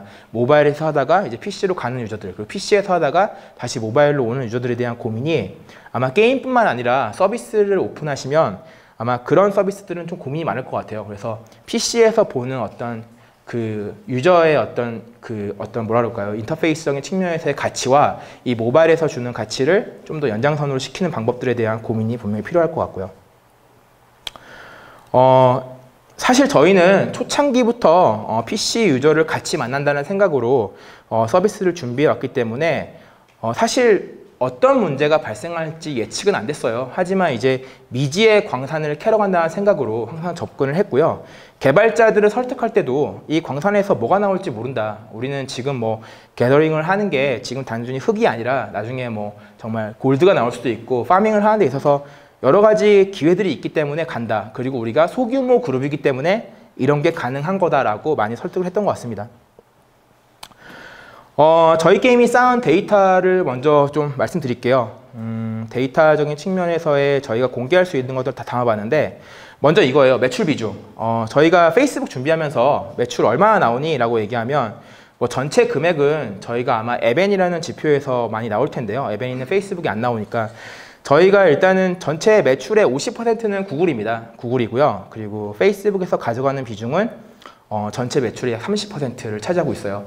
이건 저희가 게임이기 때문에 이럴 수도 있지만 아마 이 페이스북이라는 플랫폼이 뭐 예를 들면 웹이라든지 혹은 뭐 다른 플랫폼으로 적용을 해보시면 새로운 기회라는 겁니다. 이걸 안 했다고 생각하면은 그냥 어떻게 보면 뭐 한 6대 4 정도 될 수 있죠, 매출이. 근데 이제 어떻게 보면 페이스북이라는 플랫폼을 열면서 또 다른 기회가 생긴 거예요. 생긴 거고 어떻게 보면 소규모 그룹 회사라면 이런 접점을 계속해서 확대시키는 게 좋은 어떤 기회에 대한 포착이 아닐까 싶고요. 저희 게임 PC로 즐기는 유저가 약 한 26% 정도 됩니다. 26%. 나머지는 모바일로 즐기고 있죠. PC랑 모바일과 다 이런 데이터들이 쌓아지고 있고, 이런 데이터를 좀 보면서 PC 환경이 많아지면 많아질수록 PC 유저에 대한 고민을 많이 하면 좋아요. 그런 고민에 대해서 항상 데이터에 입각해서 얘기하시는 게 좋을 것 같습니다. 저희 게임 전체 성비는 주로 여성, 이 파란색이 여성인데요. 여성 중에서 18세에서 34세가 일단 제일 많이 하고 있습니다. 여기 계신 분들이 아마 대부분 이쪽 세대일 텐데 이쪽 그 여성분들이 많이 즐기고 있고요. 저희 게임은 뭐 좀 이렇게 스와이프로 하거나 마우스로 좀 오랫동안 해야 되기 때문에 55세 이후로는 확 줄어들고요. 사실 45세 이후 분들도 굉장히 좀 접근하기 어려운 게임입니다. 그래서 좀 젊은 층으로 접근이 돼 있지만 완전 10대는 아니고요. 주로 이제 20대, 30대가 주를 이루고 있죠. 저희 게임 지금 MAU가요, 한 60만 대를 보유하고 있고, DAU가 아까 말씀드린 대로 한 20만 대를 유지하고 있습니다. 서비스 스펙으로는 사실 리텐션이 좀 좋은 게임이라고 보여져서 이 게임 계속 유지시키고 좋은 유저들을 좀 만나보고 싶은 건데, 그 DAU와 MAU 데이터 관리는 항상 그 매일매일 체킹하시고요. 만드시는 게임들에 대해서 이탈 범위가 있다면은 조금씩 안정화되는 데까지 걸릴 때까지 좀 계속 봐주는 게 좋습니다. 하다 보니까 사실 글로벌 서비스 하다 보니까 아쉬운 얘기도 있어요. 사실 웹까지 같이 여는 게 쉽진 않고요. 그 UI나 UX적인 측면에서의 고민 항상 하셔야 되고, 또 모바일과 웹이기 때문에 좀 그런 상대적으로 연계성 고민 좀 필요한 것 같습니다. 그리고 이제 리텐션 같은 부분에서 계속 말씀드리지만 굉장히 중요한 요소이기 때문에 계속해서 말씀을 드릴 수밖에 없네요. 리텐션은 항상 고민하시고, 만드시는 게임이 리텐션이 만약 D+7 데이터가 정해진 수치가 도달하지 않는다면 그거를 개선시키기 위해서, 그러니까 즉 마케팅을 쏟아붓기 전에 쏟아붓지 않더라도 그거를 개선시키는데 조금씩 1~2% 정도 높일 수 있는 작업들을 하시는 게 좋습니다. 요약을 좀 해드릴게요. 시간이 좀 많이 지나가는데 요약을 해드리면 저는 5가지 정도 말씀드리고 싶어요. 좀 지치셔가지고 제가 좀 이미지를 따다 보니까 설현 되게 예쁜 사진 많은데 잘 못 찾겠더라고요. 설현 왜 넣어놨냐면 그 서비스든 게임이든 저는 마찬가지로 보고 있습니다. 아마 여기 계신 분들 뭐 지나가시다가 연예인들 본 적 있을 거예요. 연예인 본 적 있으시죠? 연예인 본 적 되게 많으실 건데 저는 이런 말씀 드리고 싶어요. 저는 개인적으로 이제 설현을 좋아하지 않는데, 설현이란 배우를 왜 넣어놨냐면 가수이자 배우죠. 설현을 한번 보면은 다른 연예인이 생각이 안 나는 것 같아요. 그냥 완벽하게 하나의 어떤 그 인상 깊은 사람이 딱 잡히면은, 그 정도로 시대가 어느 시대냐면 여러 가지를 다 잘할 필요가 없는 시대입니다. 분명히 엣지 있는 컨텐츠를 만들기 위해서 노력을 많이 하셔야 되고요. 다른 거 많이 할 필요가 없는 것 같아요. 그래서 만약에 지금 내부에 있는 프로젝트가 복수라면은 그걸 단수화 시켜야 되고, 그 중에서도 가장 엣지 있는 컨텐츠를 만드는 게 가장 중요한 것 같습니다. 왜냐하면 기억에 남는 게 설현밖에 없기 때문이에요. 지금 여기 여러분들 많이 아마 돌아가셔서 오늘 본 사람 중에 멋진 사람들 많이 봤을 테고, 예쁜 사람들 길거리에서 보셨겠지만 아마 오늘 제가 틀어드린 설현밖에 기억 안 날걸요. 집에 가면 딱 누우면 설현 봤는데 이렇게 생각날 겁니다. 그 정도로 시대는 그냥 차갑습니다. 여러 가지 컨텐츠나 여러 가지 게임을 다 소비할 수가 없어요. 그렇기 때문에 집중이라는 게 중요하고, 팀에서는 분명히 그 집중화된 컨텐츠를 찾기 위해, 엣지를 찾기 위해 노력하셔야 한다는 것 때문에 제가 이미지를 넣어놨고요. 두 번째는 목표 설정입니다. 목표 설정이 중요한 게 왜냐면 글로벌은 정말 말로 글로벌인 것 같아요. 우리가 가는 시장이 처음 진출하는 게 뭐 동남아다, 혹은 이제 미국 본토다, 뭐 유럽이다, 뭐 남미다, 이런 시장에 대한 목표 설정이 확실해야 됩니다. 확실해야 되고, 하나의 시장에서 좀 어느 정도 궤도를 이루면 조금씩 열 수 있어요. 하지만 우리는 글로벌 갈 거야 라고 해서 그냥 마켓에서 전체 뭐 160개 열고 글로벌 론칭, 이게 글로벌이 아니잖아요. 그래서 그런 것보다는 정확히 목표 설정을 하시는 게 중요하고, 내가 만든 서비스나 내가 만든 게임이 특정 테리토리나 특정 국가에 먹힐 수 있는가에 대한 어떤 시장 조사부터 시작해서 정말 잘할 수 있는 그런 목표를 잘 찾는 게 중요한 것 같습니다. 세 번째로는 이거예요. 제가 아까 말씀드린 대로 후회를 최대한 끌어올리자. 그러니까 정말 이게 막 모든 게임들이 그래요. 모든 서비스가 출시하면 다 후회합니다. 아마 구성원이 100명이면 100명 다 후회해요. 10명이면 10명 다 후회하고요. 하지만 후회를 가장 늦게 하는 시점이 있을 거예요. 가장 아쉬움이 덜할 때 출시를 하면 그 컨텐츠나 그 서비스나 그 게임이 조금 더 글로벌 시장에서는 먹힐 수 있을 것 같고요. 그 정말 애태우는 시점까지 계속 끌어올려야 됩니다. 이게 사실 90점짜리 만들어가지고 내는 것보다 95점 만드는 게 더 어려울 수 있어요. 하지만 우리는 95점짜리를 내야 됩니다. 왜냐하면 시장의 눈높이가 95점이 있기 때문이에요. 90점짜리를 그냥 냈다가는 아마 그냥 묻힐 겁니다. 그래서 이 90점짜리 컨텐츠를 95점으로 만드는 시간이 최대한 노력을 하셔야 돼요. 그거는 방법이 중요한 게 아니라 그 구성원들끼리의 소비한 시간이 헛되이지 않았음을 알 수 있을 것 같습니다. 그래서 최대한 후회를 덜하는 시점을 찾아서 릴리즈를 하시는 게 제일 좋을 것 같다는 생각을 해봤고요. 네 번째로는 이거예요. 뭐 저희 회사가 그랜펄스라는 이름이 사실 범고래입니다. 범고래의 학명인데요. 그 저희가 범고래라는 학명을 회사 이름으로 지은 이유는 사실 지구에서 가장 큰 동물이기도 하고 가장 힘도 세고 가장 스마트한 동물이에요. 범고래를 잡기 위해서 혹은 고래를 사냥하기 위해서 이 무모한 지금 작은 보트로 이걸 건지려고 지금 준비하고 있는데 서비스를 전개하시면서 집요함이라는 단어를 좀 말씀드리고 싶어요. 집요함. 쉽게 지치지 마시고요. 일단 보면 어느 지역에서 했다가 굉장히 상처 많이 받고 이렇게 지치는 분들이 있어요. 그리고 물론 이제 접고 싶어서 접는 건 아니겠지만 최대한 디테일을 끌어올린 상태에서 집요함이 필요한 것 같습니다. 그 집요함을 갖는 것 자체가 어떻게 보면 글로벌에서 굉장히 좋은 성과를 낼 수 있는 것 같아요. 뭐 많이 들으신 얘기겠지만 그 에어비앤비에 초기 투자한 Y 컴비네이터가 그 담당자가 그런 말 했잖아요. 그 에어비앤비 투자 왜 했냐고 물어보니까 너희같이 바퀴벌레 같은 생각들을 처음 봤다고. 너희는 정말 나중에 살아남을 수 있을 거야 라는 말을 했다는데 그게 비슷한 얘기죠. 사실 죽는다는 거는 뭐 당연합니다. 게임 회사는 이런 얘기 하면 슬픈데 99%가 망해요. 혹시 이런 얘기 들으면 되게 슬프죠. 서비스도 마찬가지일 거예요. 게임이나 굉장히 치열하고 굉장히 힘든 섹터인데 과연 그럼 게임을 왜 할까요? 그 1%의 가능성이 세상을 좀 더 바르게 연결시킬 수 있는 컨텐츠의 가능성 때문에 하는 거거든요. 결과적으로는 집요함을 갖지 못하면 그 1%를 찾기 어려울 겁니다. 그래서 여기 계신 분들도 뭐 감히 제가 말씀을 드리자면 조금 더 집요했으면 좋겠다라는 말씀을 드리고 싶고 넥스트 플랫폼에 대한 고민이 많으실 것 같아요. 뭐 일단은 저희같이 페이스북을 하는 회사도 있어요. 하지만 최근에 이제 뭐 검은 사막이나 배틀그라운드 때문에 스팀 플랫폼이 굉장히 뜨고 있죠. 그리고 뭐 아마존이 앱스토어가 있다는 건 다들 아실 테고요. 그 밑에 있는 부분 말씀드릴게요. 그 밑에 있는 게 이제 페이스북 인스턴트 메신저 플랫폼이에요. 여러분들 페이스북 메신저에서도 게임이 되는 거 아십니까? 그 HTML5 네이티브로 짜면은 충분히 게임이 워킹되는데 저기가 대단한 게 지금 MAU가 10억이 넘어갔습니다. 10억 명이 넘어가서 이용을 하고 있고요. 두 번째로 있는 게 야후 일본에서 서비스하고 있는 야후 HTML5 포털이에요. 포털. 저기 안에도 한 2억 정도 유저가 모아지고 있어요. 일본 본토에도 있고 동남아시아에도 있고 그리고 최근에 이제 뭐 라인이 약간 정체이긴 한데 라인 게임즈를 만들고 나서 또 좋은 게임 많이 찾는 걸로 알고 있고요. 그리고 이제 콘솔적인 측면인데 뭐 한 450만 대 팔렸던 닌텐도 스위치 버전 한국에도 이제 곧 출시를 하죠. 12월 1일자로 이제 정식 발매가 들어가는데 스위치도 굉장히 좋은 플랫폼인 것 같아요. 돈을 쓰는 유저들이 모여있는 플랫폼 중에 이런 적재적소에 맞는 넥스트 플랫폼을 각 회사의 전략에 맞춰서 어딜 먼저 가야 될지 좀 찾아본다면 우리 게임은 약간 여성이니까 일단 뭐 페이스북부터 시작을 해서 뭐 가봐. 혹은 뭐 우리 게임은 약간 남성향이야 라고 하면 게이머들 많은 스팀부터 한번 공략해볼까? 뭐 이런 정도의 넥스트 전략을 내부에서 논의를 많이 하신 다음에 접근을 해본다면 또 좋은 전략이 될 수 있지 않을까 싶습니다. 아까도 말씀드렸지만 리텐션에 대한 고민이 이런 거예요. 이게 어떤 곡선이냐면 서비스 출시하고 1년 뒤에 보면 이렇습니다.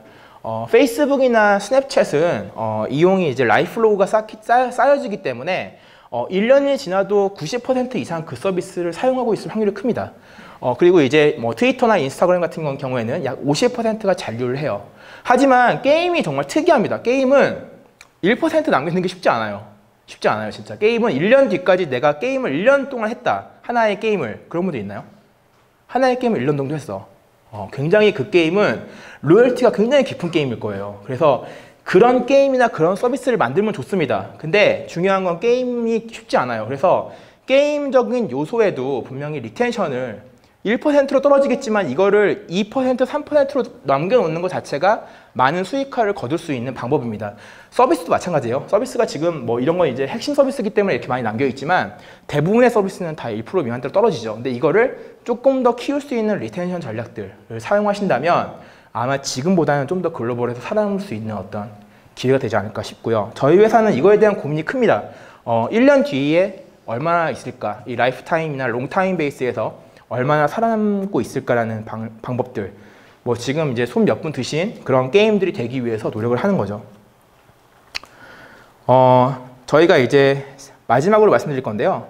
그 서비스 컨텐츠 만들 때 일단 IP라는 얘기 많이 들으실 거예요. 하나의 어떻게 보면 성공된 엔진이 있다면 그 엔진을 기반으로 다른 지적재산권과 콜라보레이션이나 이제 뭐 카피가 아니라 그 파트너십을 맺고 접근을 한다면 유저 애퀴지션 코스트와 그 팬층을 접근시키는데 굉장히 좋은 방법입니다.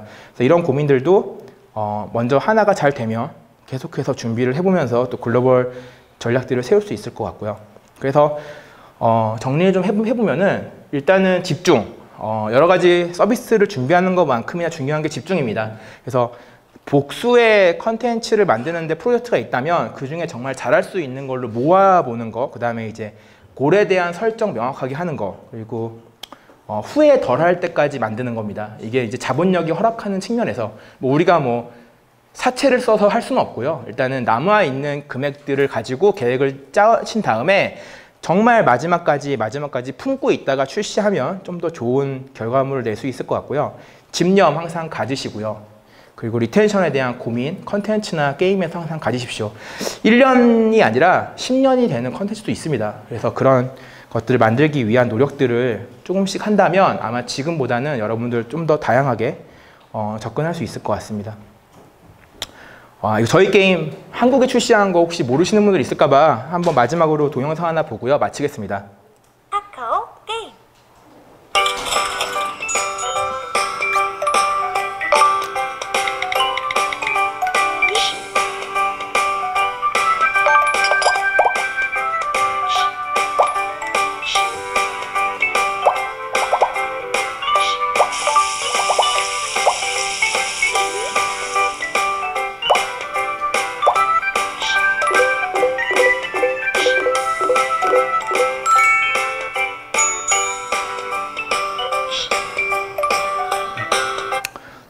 이런 그 먹거리 게임이고요.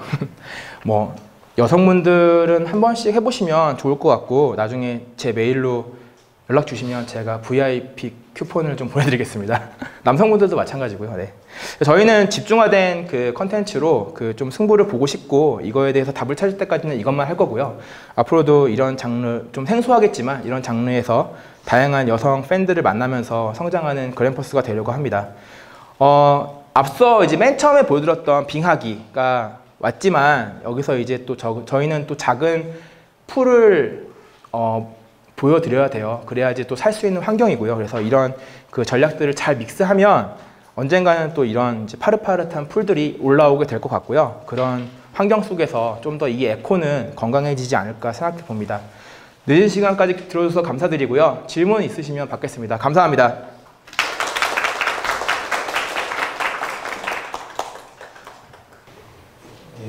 강의 잘 들었습니다. 저희 글로벌 쪽에 대해서 중요성을 많이 강조하셨는데, 저희가 이제 보통은 이런 말을 많이 하잖아요. 글로벌 온빌드라는 얘기를 많이 하는데, 회사에서 글로벌 온빌드에 대해서 어떻게 접근을 하셨는지 그래서 좀 듣고 싶습니다. 네, 물론 이제 좋은 성과를 내기 위해서는 하나의 테라토리에 맞는 컨텐츠를 공급하는 게 가장 중요합니다. 그래서 이제 어떻게 보면 큰 레비뉴를 만들려면은 특정 국가에 맞는 애플리케이션이나 서비스를 만들어서 공급하는 게 가장 베스트겠죠. 근데 저희같이 이제 소규모 그룹에서 할 수 있다면 그런 게 굉장히 힘들어집니다. 저희가 이제 중요하게 생각하는 거는 일단 그 중국과 그리고 한국을 제외한 나머지 국가들은 원빌드로 묶어져서 서비스를 하고 있고요. 그리고 중요한 거는 저희는 언어 패키지로 진행을 하고 이제 다양한 이벤트를 그래도 국가마다 좀 펼쳐지면서 원 빌드에서 서비스를 하고 있는 정도로 서비스를 하고 있고요.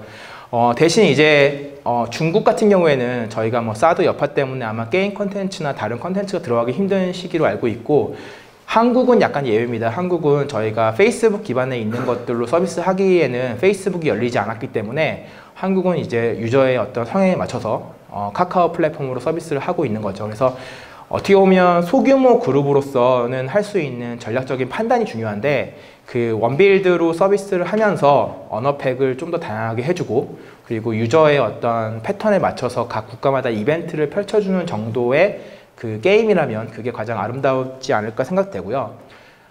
좀 자본력이 허락이 되면 이제 앞서 말씀드린 대로 북미, 저희가 돈을 벌고 있는 국가들, 북미, 뭐 일본, 그다음에 뭐 대만 이런 국가들에게 조금 빌드를 분리해가지고 서비스를 할 필요는 있는 것 같아요. 근데 그게 이제 명확하게 되려면 조금 유저가 붙고, 그 다음에 그 유저가 발생시킬 수 있는 레비뉴가 또 어느 정도 KPI가 보여질 때 그때 이제 분리를 시키는 게 맞다고 보고요. 그 전까지는 하나의 빌드에서 하나의 즐거움으로 서비스를 묶어서 서비스하는 게 어떨까 싶습니다. 저희는 그렇게 하고 있고요, 실제로. 그래서 말씀하신 답을 드리자면, 답은 없지만 저희는 사실 여력이 안 돼서 각 국가에 맞는 그 게임을 서비스하는 데 힘이 들어서 그렇게 밖에 못하고 있고, 조금 더 시간이나 여유가 생긴다면 특정 국가를 위한 별도 애플리케이션을 빼가지고 서비스를 하는 것도 고려를 하고 있습니다. 네, 감사합니다. 제 메일 항상 열려 있고요. 그리고 메일로 항상 연락 주시고, 그리고 제가 아는 선에서는 최대한 답변을 해드릴게요. 그리고 혹시라도 뭐 연관 있는 회사들이 있다면 또 네트워킹도 시켜드릴 수 있을 것 같고요. 그래서 각 사에서 뭐 만드시는 뭐 컨텐츠나 서비스나 게임이면 게임 이런 게 조금 더 한국산 컨텐츠가 다양한 기회를 삼아서 글로벌에서 좀 선보일 수 있으면 좋겠다는 생각 해보고요. 뭐 그런 분들이 또 많이 발생하고 많이 생겼으면 좋겠습니다. 네, 감사합니다.